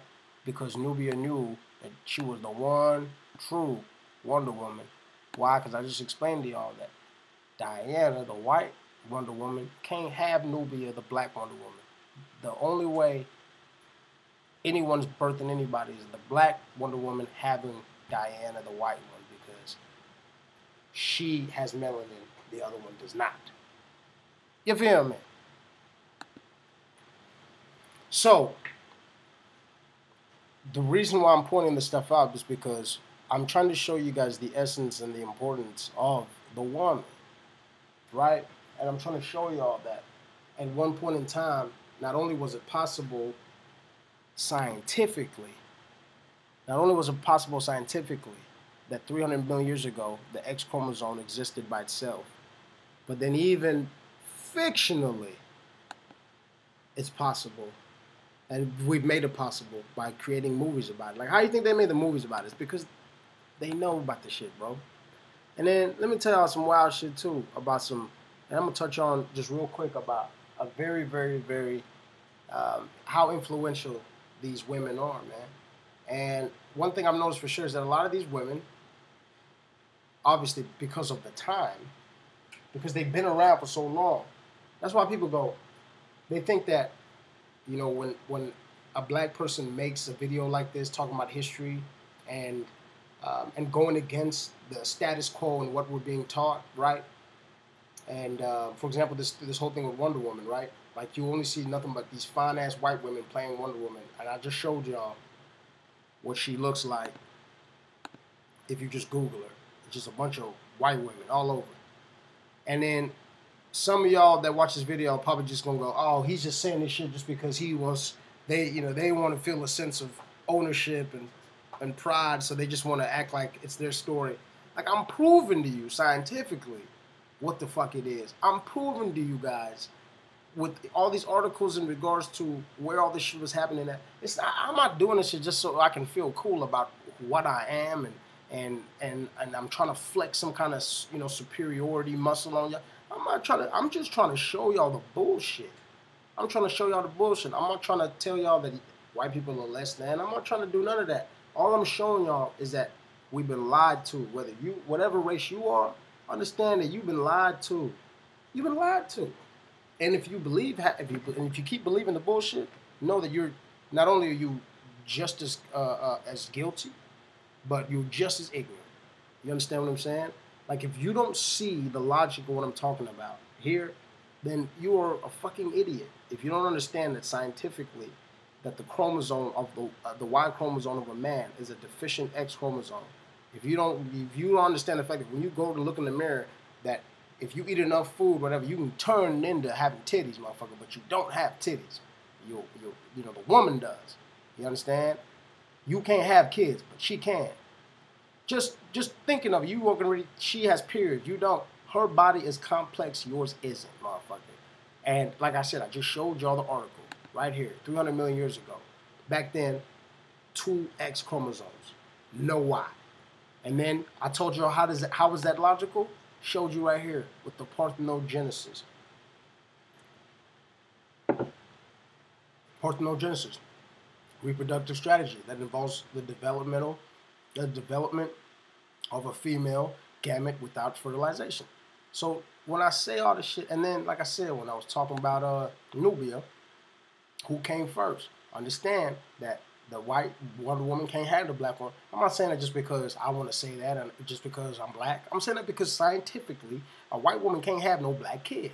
But then, if you think about it, a black woman can't have a light skin and an albino kid. So understand the shit that I'm saying. I'm not saying it just as sad. I'm saying it because it's fucking true. The shit is real. It's true. You understand? So if you're a scientist, if you like comic books, if you like God, whatever the fuck you believe in, I'll hit you on every angle. I'm gonna hit you on every angle, straight up. And it's like, it's either you understand it or you just stay ignorant as hell. And like I said, challenge anything I put up here. Go read, go look it up. Go look the shit up. You know? So, another reason why that the relevance of these women was so influential was half of the places that we know of nowadays aren't even named after women. You know what I'm saying? Now, I don't know if you guys have ever heard of Queen Khalifa, aka Califia, the Black Empress of California. Go look her up. Queen Califia. Oh man, that's a beautiful name, Califia. So, and you wonder where California came from. Well, let's read about it. California, the land of the ever-living Moorish Empress Califia. Califia was the title of each empress. California was her land. She was known to be black of skin, of the Moorish nationality. And we know where the Moors came from, right? We know where the Moors came from, right? The Moors originated from Africa, moved to the Middle East, migrated to Southern Europe, and obviously were all over the fucking world because they were navigators, they were architectures, they did a bunch of shit. Motherfuckers was smart. They came up with the first toilet, all of that, street lamps, all of that shit. Now, a Moorish island ruled by women. It was first mentioned in the records of the Western European Christians in the 7th century and retold the Song of Roland. Y'all look this shit up. I'm trying to tell y'all, man. Where a passing mention of a place called Califerne was made, perhaps because it was the caliph's domain. See Putnam Ruth, 1917, Herbert Ingram Priestley, ed. California, the name Berkeley, University of California. That's the reference. Look this shit up if you don't believe me. Spanish conquistadors told stories about a mystical black Moorish queen that ruled a state of California situated in the same location as the present-day California, roughly the same area. The modern state of California continues the legacy and the memory of this great black queendom and its queens. Man, Caliph, Queen of California, the Moors, and Califia. The story of Califia was later re-narrated in the book of the Adventures of Esplandian, a book written in 1500, probably based on stories gleaned from the old Moorish seamen of Spain, Portugal, Holland, Belgium, and England. Khalifa is introduced as the regal Moorish black woman, courageous, strong of limb, and large in person, full in the bloom of womanhood, Damn, I mean, she probably has some big ass titties. I think that's what that means. The most beautiful of a long line of queens who ruled over the mythical realm of California. I don't know why they call it mythical, because California fucking exists. She supposedly commanded, and the Moors existed. So that's what I'm saying. It's like all these people existed, right? So I don't understand why they say that. For example, what's that guy? The author, the Spanish author. Yeah, a book written here in 1500. The story was re-narrated in the book of Esplandian. Yeah, that's a real ass book. Okay, anyway. She supposedly commanded a fleet of ships, which she ruled and maintained peace in the surrounding lands and islands, including Baja and Hawaii. Man, understand, and Hawaii too, right? She reportedly kept an aerial defense force of griffins and other fabulous animals which were native to California, trained to defend the land against invaders. She was so powerful she could project her imperial power over the seas of the Mediterranean at will. The Esplandian narrates that Califia maintained cultural and trading contacts with the Moors of Africa. It told of her wars in the Mediterranean seas, in Anatolia, the Byzantine Empire, and in southern Europe. You see what I mean? So, you want to know why California is named California? It's because of that queen there. It's because of that queen right there. It's because of that queen right there. And this, you have to understand, this is before Mexico and all them shits that you know of in that area. It's before all that. This is. Y'all remember where we were talking here? 300 million years ago. You have to understand, this is way before. Way before. 300 million years ago. That means we existed, right? And another thing in regards to the importance of the woman is, you know, unfortunately, like I said, in some of these religions, they have taken away her spirit, her energy. And like I said, now they've got the homo trinity, where it's a man, a little boy, and then like a ghost, I guess, right? And when you look at these old religions like the Krishnas, right? See, then Krishnas, they did the same thing that the Egyptians and them used to do too, where there was the woman and the man make one. See, Radha, Krishna. You see, this is the crazy thing. See, this is what they say, but I read between the lines. Radha, Krishna are the male and female aspects of God, known as the divine couple. Together they are the full manifestation of God. Now, I feel that the male entity of this was put up to the equal status of her because of, like I said, the patriarchal perception of nowadays. And when I say nowadays, I mean like the past, 5,000-6,000 years, right? It's because, the reason why I'm saying that is because if you look at those two names, you see Krishna, that has a female connotation to it, right? But then Radha is actually the female part of Krishna. Krishna is actually the dude. But see, if you think about it, I mean, not if you think about it, at least to me, and this is just my opinion, both those names are female. It's like saying Carlita and Carlito. You see what I'm saying? If you say Carlita, you talking about your cousin who's a girl. But if you say Carlito, you're talking about your primo, right? You're talking about your cousin, like your male cousin, right? So my point is that when we put the O at the end of the words, a lot of times it usually implies sex, right? It'll imply either female or male, okay? So my point is that those are both female. Those are X and X right there. Radha, Krishna.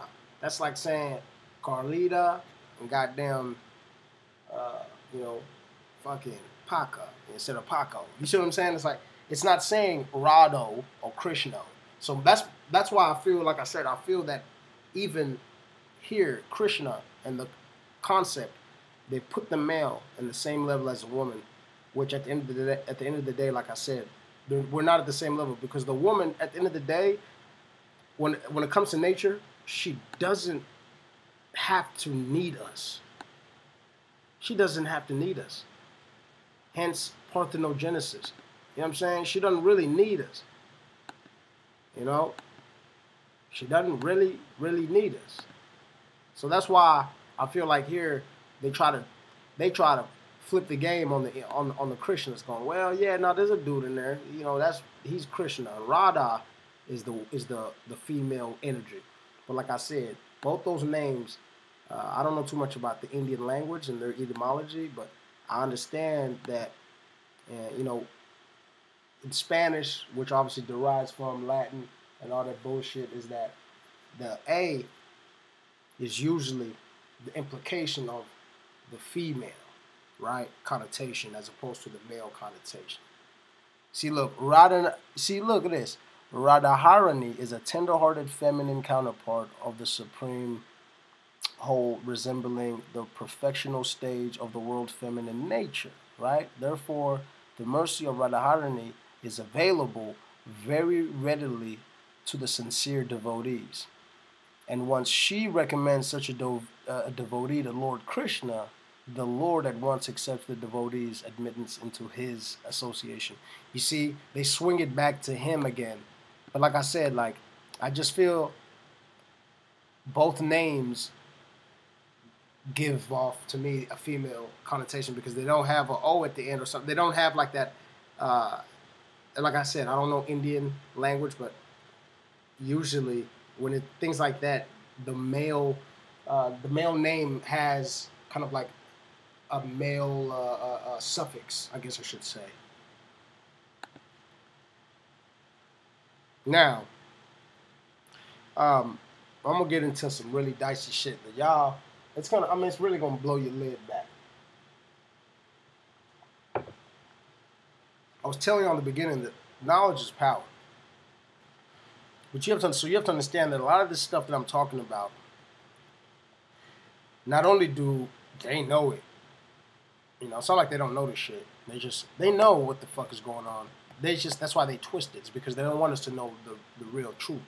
And they don't want you to know your true origins. And they don't want you to know what their true origins are either. And the reason why I'm saying that is because I just explained to you. I guarantee if you go to California right now and go, hey, do y'all know why California's even named California? Like, I bet you they won't even fucking know. And then if they do know, I bet you if you bring up Queen Califia, they're gonna be like, who the fuck is that?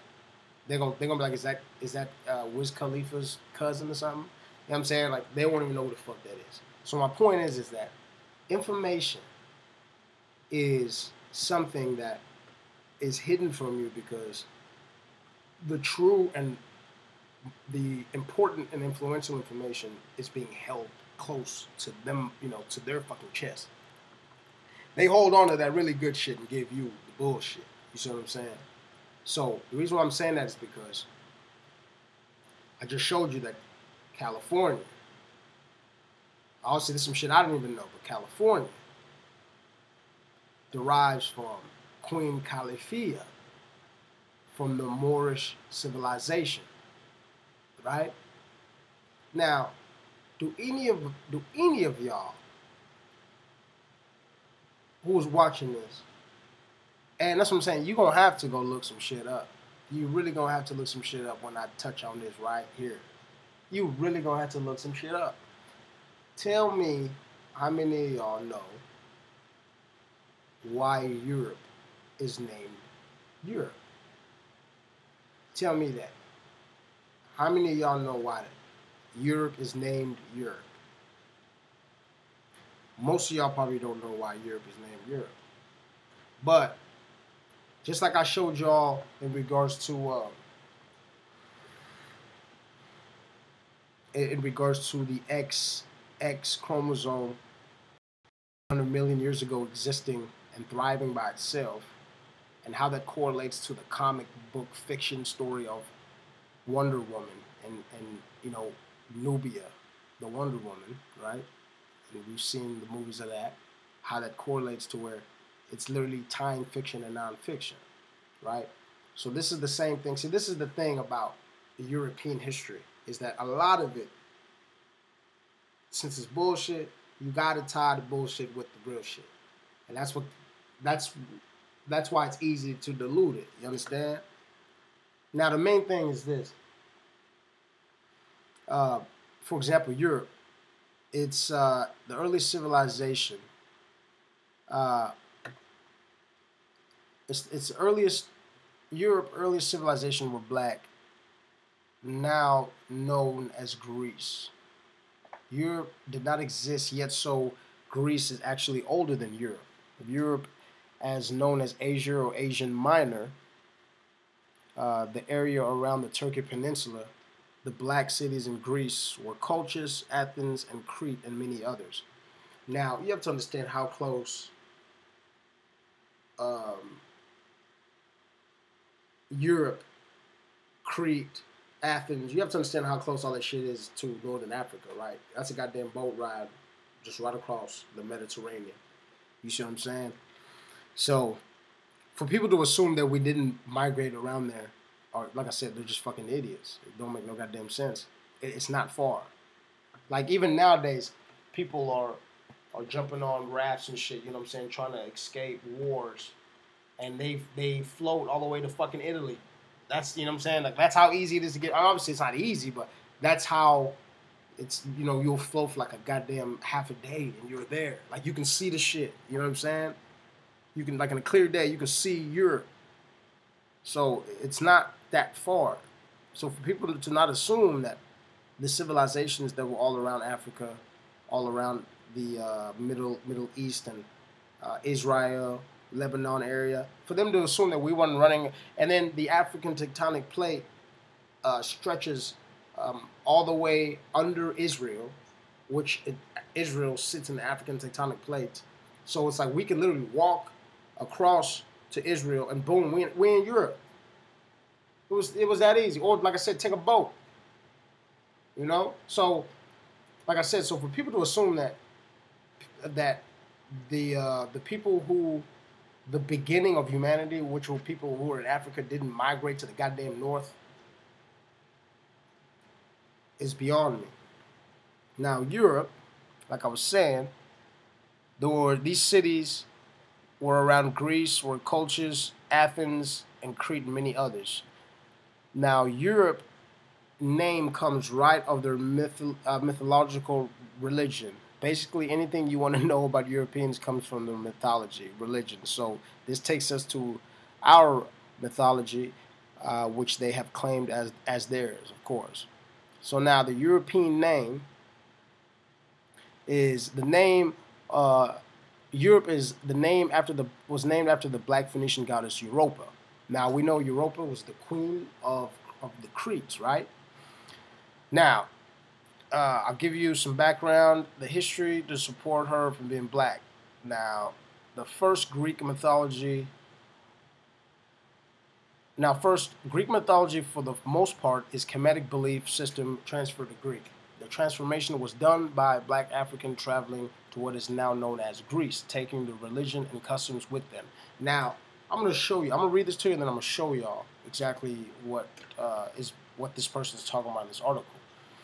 Europa connection to Kemet, ancient Ethiopia and Egypt. Europa is commonly associated with a bull. This does not make a lot of sense if you don't know ancient Kemet, right? All this is going to tie together in just a second. First, I'll give you the European Greek version of the story. Europa was a Phoenician princess and a goddess, a black woman. From Zeus, the Greek god, fell in love with her because she was so beautiful. So he changed into a bull and carried her off to Crete, a Greek island. First, Phoenicians are black folk. This can be verified using the Bible or any holy scripture. Now, how we can do that is, where's that page at? Okay, so and how we do that is this. We understand the fact that uh, um, what's his name? Okay, so Canaan is the son of Ham, right? And Ham is known as the father of the black race, right? And he's known as the father of the black race, what? Because Ham was, remember, Ham was cursed. Remember, he was cursed because he saw his dad naked, whatever. Canaan is his son, right? Which obviously would make him black too. And Canaan is the father of the Phoenician people. So if what's her name? If Europa,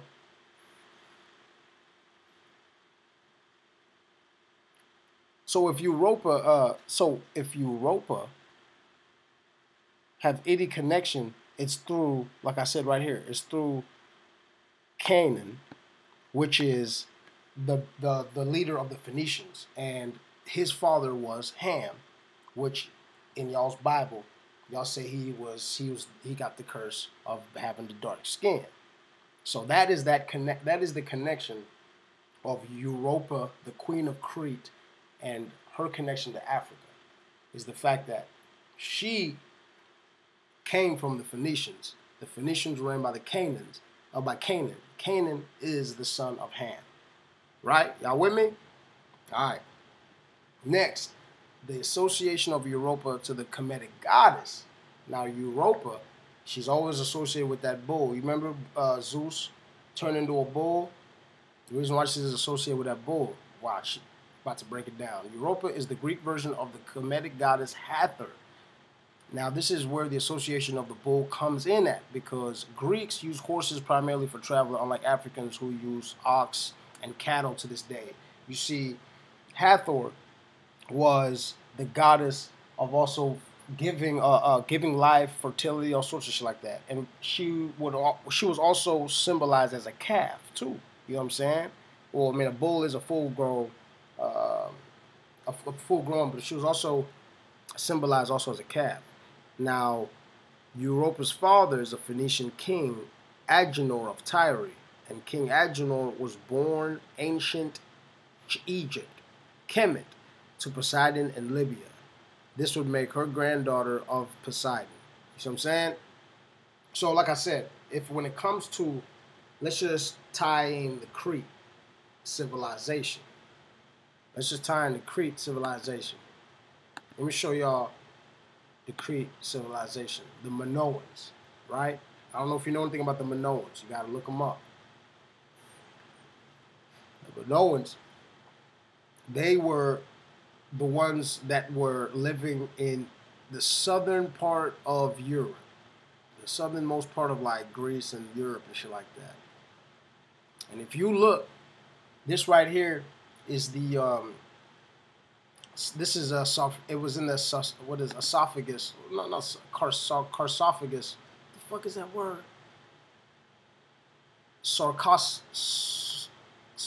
What is it? Man, I can't even say the word, man. Sarcophagus. Oh God, I can't even say the word. Anyway, this stone oh my God, it's gonna bug the shit out of me. It's gonna bug the hell out of me. Sarcophagus. Damn, I can't believe I forgot I said that word. So the stone sarcophagus of Aya Triada is located in the southernmost part of Crete, of the Minoans, right? And this is some of the paintings that are in the in this man, I can't believe sarcophagus, in the sarcophagus. This is some of the paintings in the sarcophagus right here, and some of these words you got to challenge yourself. You got to say them. You know what I mean? Sound them out. Do whatever you got to do, but finish the word. Say them so you can record the word in your head, and it will expand your vocabulary. So even if you mess up reading these words, like I said, break it down, learn the word, and then store it. Sarcophagus. So now I will not mess that up again. So now look at these wall paintings in this sarcophagus in Crete, the Minoans. You see the color of these people? You see how this person, you see in the far right, This it looks like a lady wrapped in some kind of fabric in to a shoulder length, and you see there's a procession line of dark-skinned men carrying animals. And when I read about this, they were saying that this is actually a procession for either, I think it was like some kind of sacrifice, but like for a funeral. And so these women on the left side are the servants, and you see their complexion, right? You see their complexion, right? You see, you have to understand that these paintings, they had color schemes, right? So you see their complexion. That shit looks damn near like the stone. So you can say them are some white folk right there, right?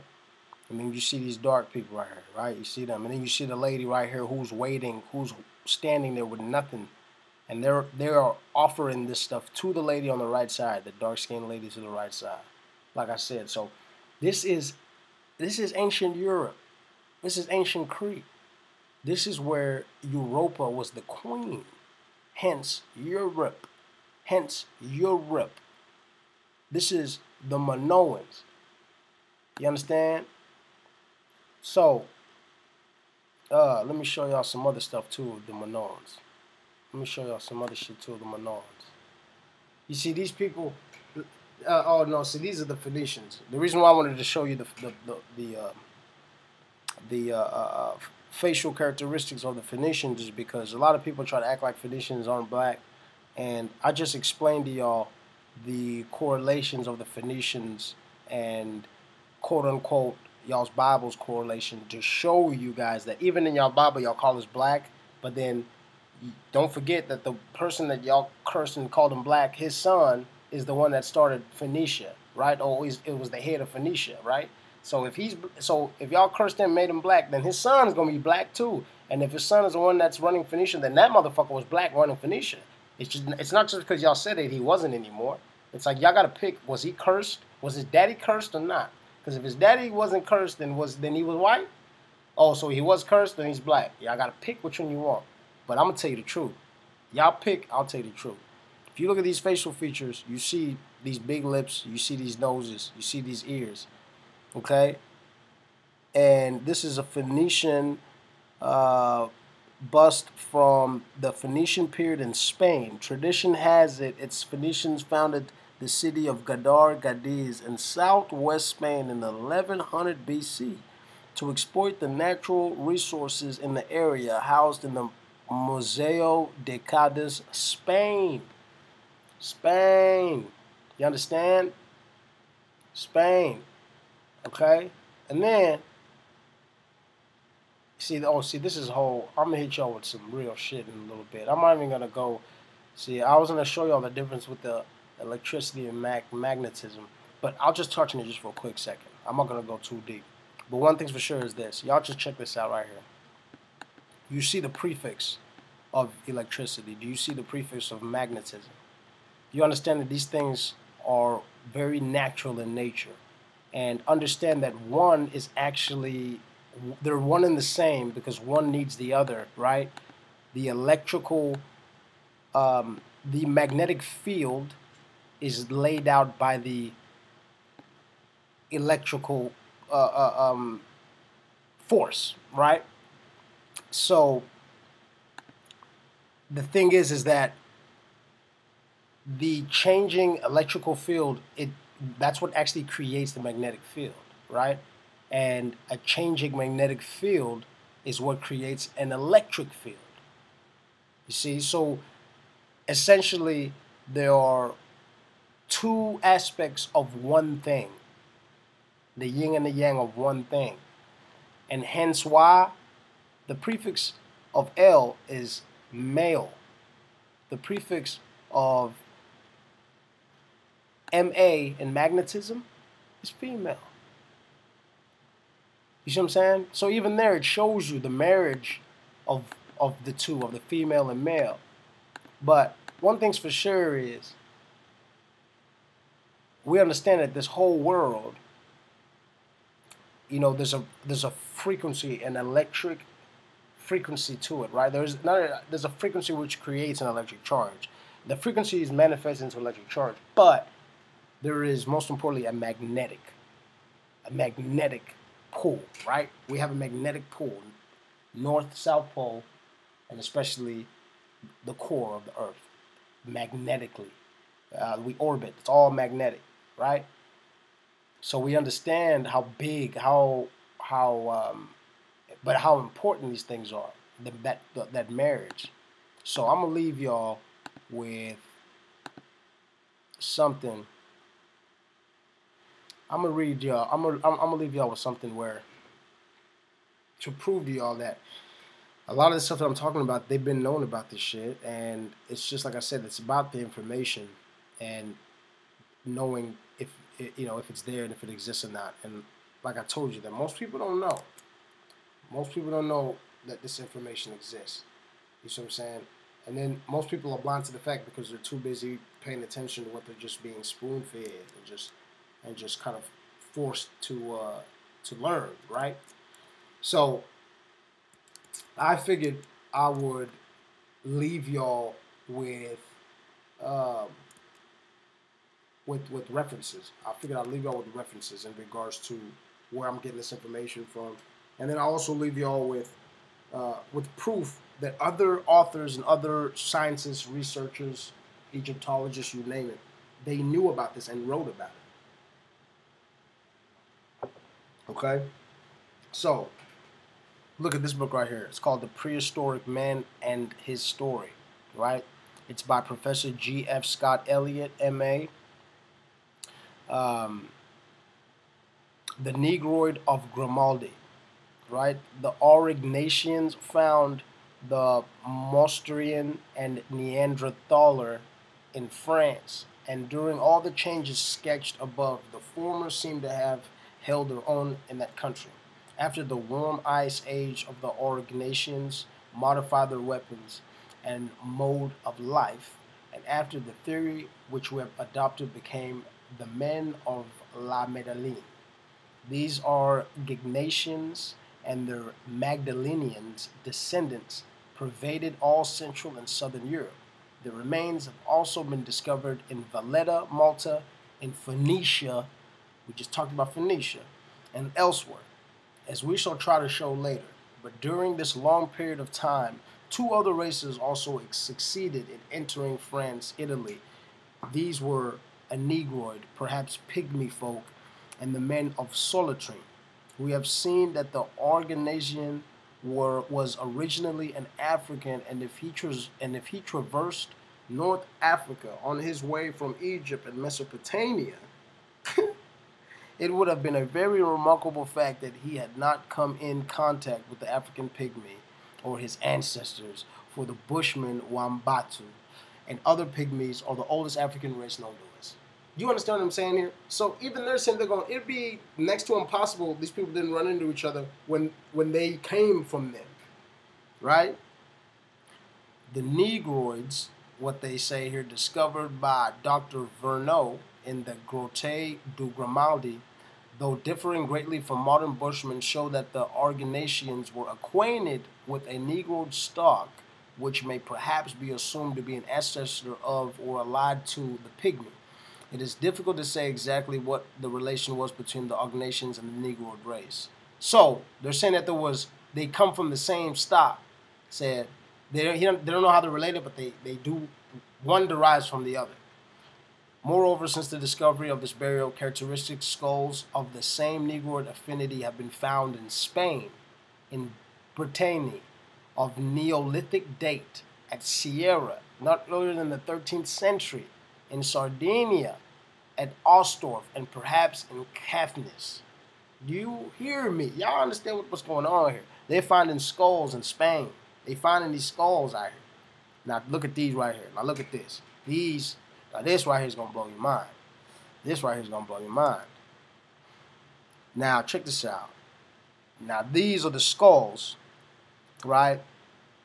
The Negroid of Grimaldi, a short race, perhaps the ancestors of the modern Bushmen, which one inhabited the French Riviera, restored according to the directions of Professor Routard of Brussels by M. Maseru. Okay? So I ain't make this shit up. Y'all need to talk to goddamn Professor Routard of Brussels. These are regenerated images of these skulls that were found in Spain, right? And these are Bushmen that inhabited the French Riviera. Bushmen that inhabited the French Riviera, okay? The Combo Campbell man, an ancestor of some of the European nations, restored according to the directions of Professor Routard of Brussels. The Combe Campelli man. Man, y'all better get the fuck out of here with that bullshit, man. These skulls are found in Spain, pre-Spain. And I'm going to show you some more shit. These are all articles. These are real articles. Y'all can look all this shit up. Take a little picture of it. I don't give a fuck. Do what you gotta do. Look shit up. That's what I'm saying. Don't just take what I got to say. And don't sit and try to act like I'm just saying black people rule, fuck everything else. No, I'm just stating the fucking facts. The quicker we get on the same page and understand the facts, the quicker we can move on to what needs to be taken care of. But like I said, before we fix anything, we gotta know where the fuck we came from. And when I say we, I'm talking about us as black people, and then y'all didn't know where y'all came from too. And if they're not gonna tell you the truth, I will. Because this shit is starting to fuck with my people. See what I'm saying? Now, this book is the Journal of the Royal Institution of Cornwall, right? Footprints of the Vanished Races in Cornwall. I believe that the first humans being who entered Cornwall in the Neolithic period belonged to a race of dwarfs or pygmies and were veritable little people. The study of dwarf races in a new branch of anthropology, and it has wonderfully developed during the last 20 years. When the Dutch occupied South Africa, they met with the dwarf Bushmen, who are the smallest pygmies in the world. The Spaniards also became acquainted. See what I'm saying? And this book was written, what, 1907, 1977. It's an index. See? So they know about this shit. They know about this shit. Same book. Mr. R.G. Halliburton has traced these pygmy races into Morocco and Spain. Long ago, Jacob Grimm concluded that the traditions of elves, gnomes, and trolls current in Germany, that dwarf races inhabited Central Europe in prehistoric times, and Professor Nielsen has come to the same conclusion concerning Scandinavia. 10 years ago, they found bones of pygmies in a Neolithic deposit near Schaffhausen, who were smaller than the dwarfs of the Andamans. That shit is crazy, right? In Germany, and the last named anthropologist declares that has found the bones of pygmies in a cave called the La Grotte des Fils in a department of Seine-et-Marne in France. So it is also, as far as Switzerland is concerned, the professor supposes that the traditional dwarfs of the Alps were pygmies and were forced to take refuge in the mountains by their taller neighbors. Wow. In England, we have similar legends of fairies, goblins, and little people, which are now explained in the same way by many of our leading anthropologists. Professor E.B. Tyler holds that these stories had their origins in a primitive race of pygmies. Mr. David May Ritchie has written much of the subject, has shown that the Pict houses of Scotland and fairy legends of the North may be traced back to the race of the prehistoric dwarfs, a dwarf race inhabiting Britain previous to the Celtic invasion, and these views have met with general acceptance. You see what I'm saying? Cornwall then was in early days of the Neolithic age inhabited by a race of pygmies like the Bushmen of South Africa, that's my home, and whom for convenience I shall call the Pisky dwarf. The fuck? You see what I'm saying? And this was written in 1907. It's an index, 1907 through 1977. The Journal of the Royal Institution of Cornwall. Look the shit up. Look it up, man. Look it up. This book, this quote is from the book The Origin and Evolution of Primitive Man by Albert Churchward in 1912. But gentlemen, it was in Africa that the little pygmy was first evolved from the Pithecanthropus erectus, or an anthropod ape. So remember we were just talking about the pygmies over here in England and in France and then Scandinavia and then Scotland and then Switzerland? Well, according to Albert Churchward in 1912, which I'm pretty sure he was a white man, he said, but gentlemen, it was in Africa that the little pygmy was first evolved from the Pithecanthropus erectus, or the anthropoid ape, in the Nile Valley and around the lakes at the head of the Nile. From here, these little men spread all over the world, north, east, south, west, and until not only Africa, but Europe, Asia, North and South America, and Oceania were populated by them. He was the first, the little red man of the earth. From the pygmy, evolution continued progressively in the following order: the Bushmen, which are from the South African area, my folks; the Masaba Negro, the Nilotic Negro, the Maasai, I think that's how you pronounce it, and the Mongoloids, and then the so-called Aryanists. Outside Africa, they still exist. In New Guinea, New Hybridus, the forest of Bolivia in South America, the mountains in China, and the Philippine Islands, and the Sakis in the Malay Peninsula, and in the northern India. They have been exterminated in Europe, North America, Japan, Australia, Tasmania. But I have no doubt they are to be found in other places not yet explored. He says they are not Negroes, but Negrillos or Negretos. We will take their anatomical features first. So they're saying these derive from us. The tall race of Europe who came from Egypt were an exodus of the Turkana.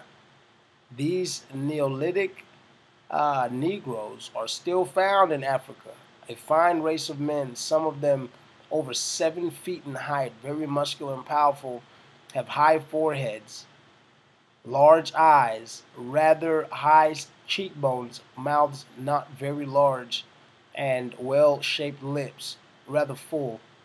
So, y'all remember this? Okay, what is this? Have high foreheads, right? High foreheads. High foreheads. Where's that picture at?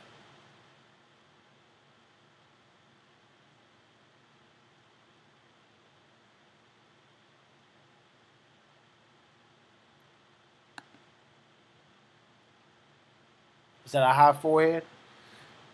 Is that a high forehead? That looks like a high forehead to me. That looks like a high forehead to me. That looks like a high forehead to me.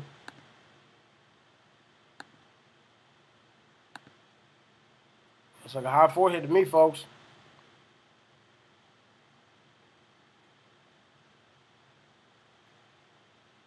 Okay, and then here's another one here. This is from an article that was written the 10th of May 2010 in London by Matthew Finnegan. Alright, BBC type shit. It is not typically known as a popular destination for overseas visitors, even in an age of readily accessible and affordable travel. So quite why anyone would choose to trek halfway across the world to witness medieval Ipswich is certainly something of a mystery. Yet this is precisely what scientists and historians are attempting to uncover following the discovery of the remains of a North African man in the Suffolk town in the year 1190. It is man, this shit is crazy. It is thought the findings to be broadcasted on Thursday as part of the BBC documentary History Cold Case are evidence of the first known black person in Britain, predating the previous assumption by 150 years. The skeleton was found to be African descent with isotopic analysis of material from the man's teeth and thigh bone pointing to North African origins in particular. Now, radiocarbon dating was used to determine that he died sometime between 1190 and 1300. 1300, and he was chilling up there. However, scientists remain perplexed as to how the man ended up being buried in the cemetery of a friary as his denotes two things: that he must have converted to Christianity and that he must have been a person of wealth. One of the two. Either way, he was around. He was, he was doing this. He was part of the society, right? It is unlikely that the man was a slave due to the fact that his remains showed he had strong muscles and was quite healthy until his death. Also, while the Romans were often known to use Africans as workers across the world, their empire had fallen some time before. While it is improbable that we will never know exactly why he or any other person, sound mind and body for that matter, chose to live in Ipswich, the most likely explanation is that he was a trader on a route opened up. Obviously, they're gonna say he was a trader. He was just making his way through. Okay, more news about the Ipswich man. History series, which sees skeletons for everyday people from across the ages, analyze this detail, opening new windows. The fascinating work of Professor Sue Black, OBE, and her team at the Center for Human Anatomy and Identification at the University of Dundee comes under the spotlight as the team works on answering three big questions from the skeleton. Okay. An apparently African skeleton unearthed near a medieval English monastery pushes Professor Sue Black's forensics team to its limits. Bone analysis offers clues about the true origins of the mysterious skeletons, and facial reconstruction painstakingly reveals his face, not seen for centuries. Now, the historical trail points to a new evidence about British ancestry, and the case that takes an unexpected twist when they discover the tragic truth about how he died. British anthropologists have known and discussed the African origins of the first settlers of British Isles since the mid-19th century.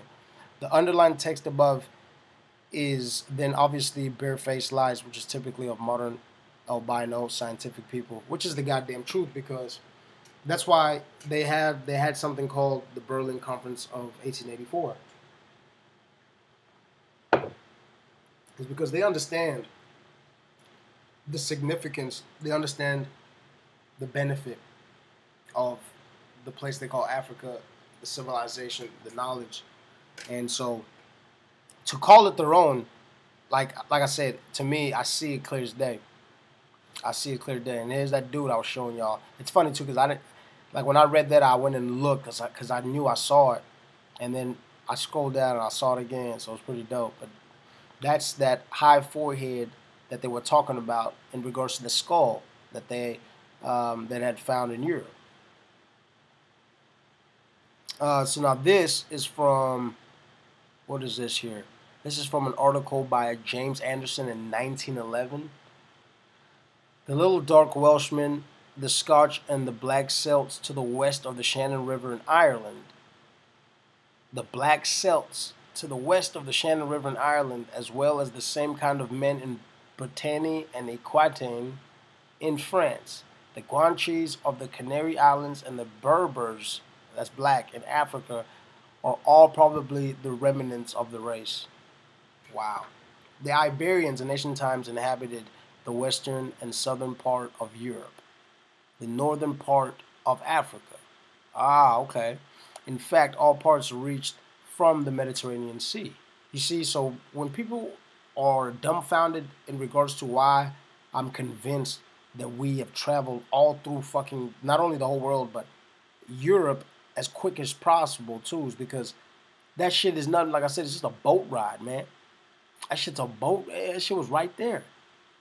You know what I'm saying? We inhabited the western and southern part of Europe because the northern part of Africa, all parts reached the Mediterranean Sea. It was nothing to get there. That shit was nothing. You know what I'm saying? So, the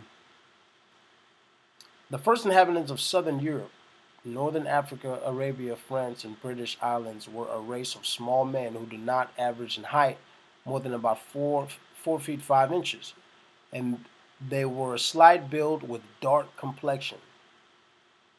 He says here there were cave dwellers, emanations from Lemuria. See, I don't believe that. You can't be dark complected and be a cave dweller. That's a fucking oxymoron. That shit don't even make sense. You need if you are dark complexion, you need the sun to maintain your dark complexion. So you're not a goddamn cave dweller. Um, what what what what dwells in caves is something that's not dark complected because they dwell in caves because of the lack of light in the goddamn cave. So my point is that something dark is dark because of something bright, and in a cave ain't shit bright in there. So ain't shit dark. Let's sit in a cave. You know, there's nothing that's melanin rich that sits in a cave. It doesn't make no goddamn sense.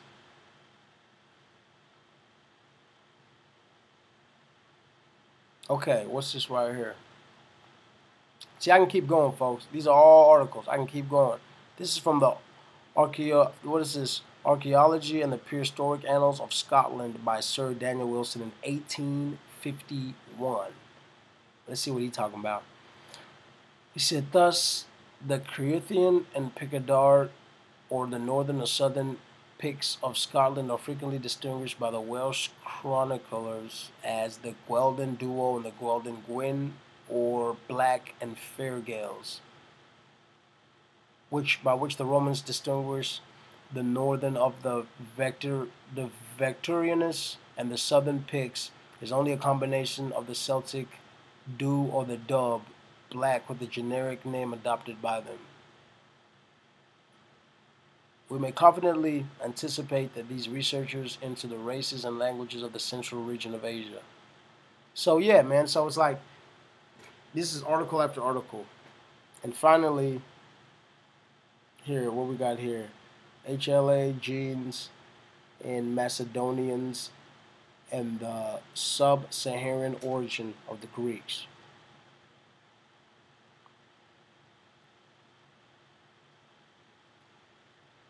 The Greeks are found to have substantial relatedness to sub-Saharan Ethiopian people, which separate them from other Mediterranean groups.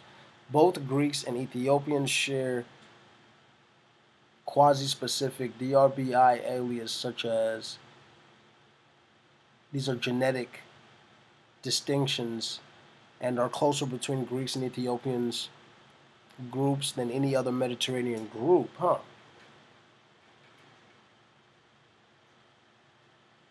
And this is from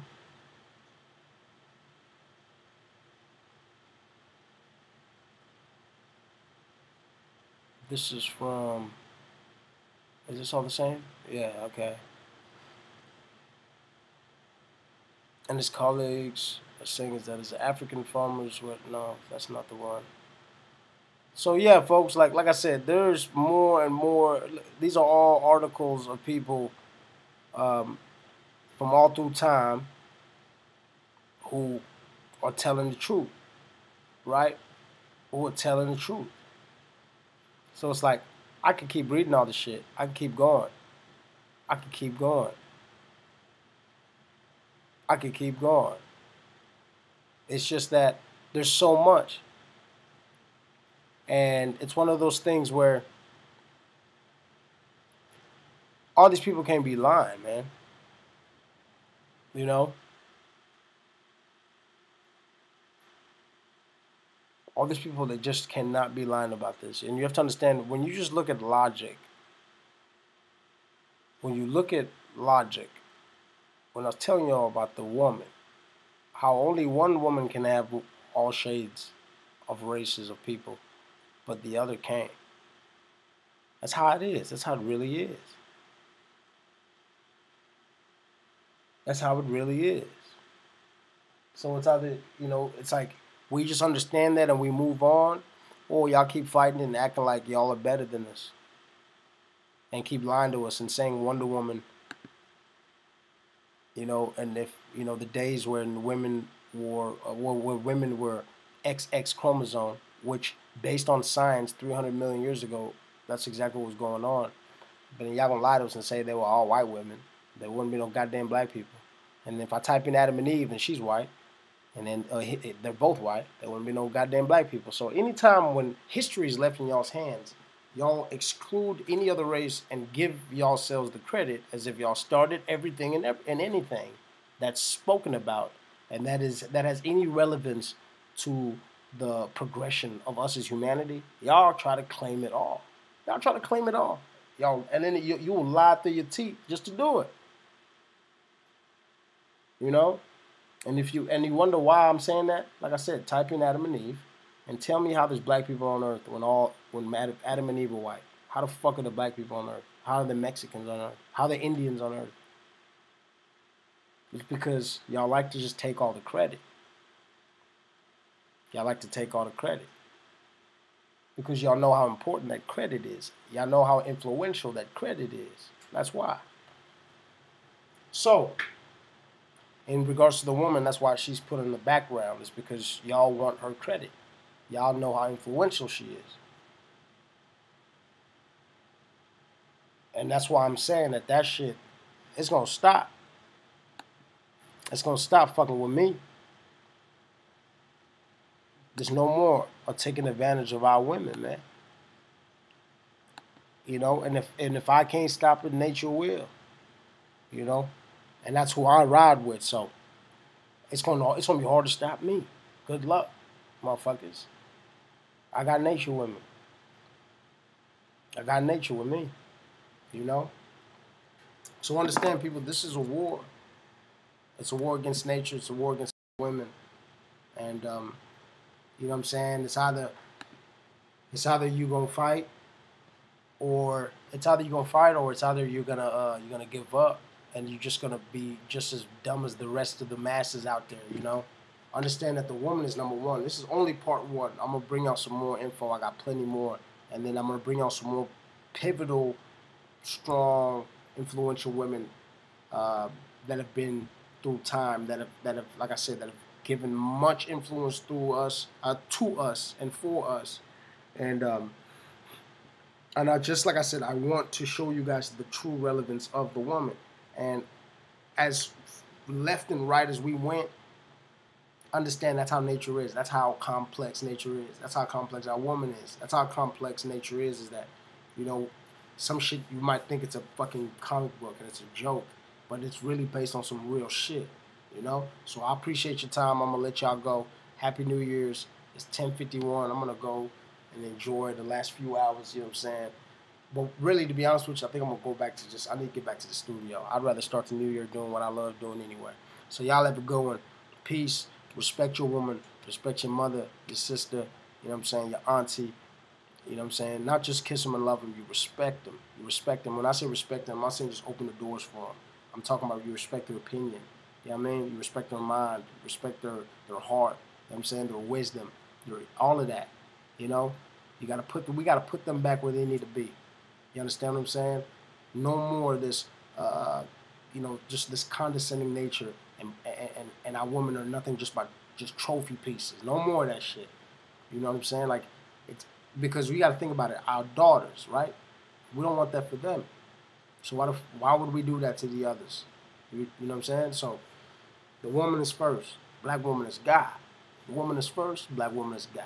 Understand that. I love all women. White, black, Chinese, y'all all straight. Y'all cool to me. But like I said, y'all need to recognize real though. Understand what's what. No one is asking nobody to kiss nobody's ass. I'm just saying we need to change the narrative and bring it back to fact. And before we go anywhere else, we have to get these facts put back together. We got to get these facts put back together. So I'm going to go get back in the studio and give me some sleep after this ball drops. So I'm freaking tired as hell. Y'all have a good day. Happy New Year. And I got I got another challenge coming out. It's actually about hobbies. But I got a challenge coming out real soon. I'm going to start giving y'all challenges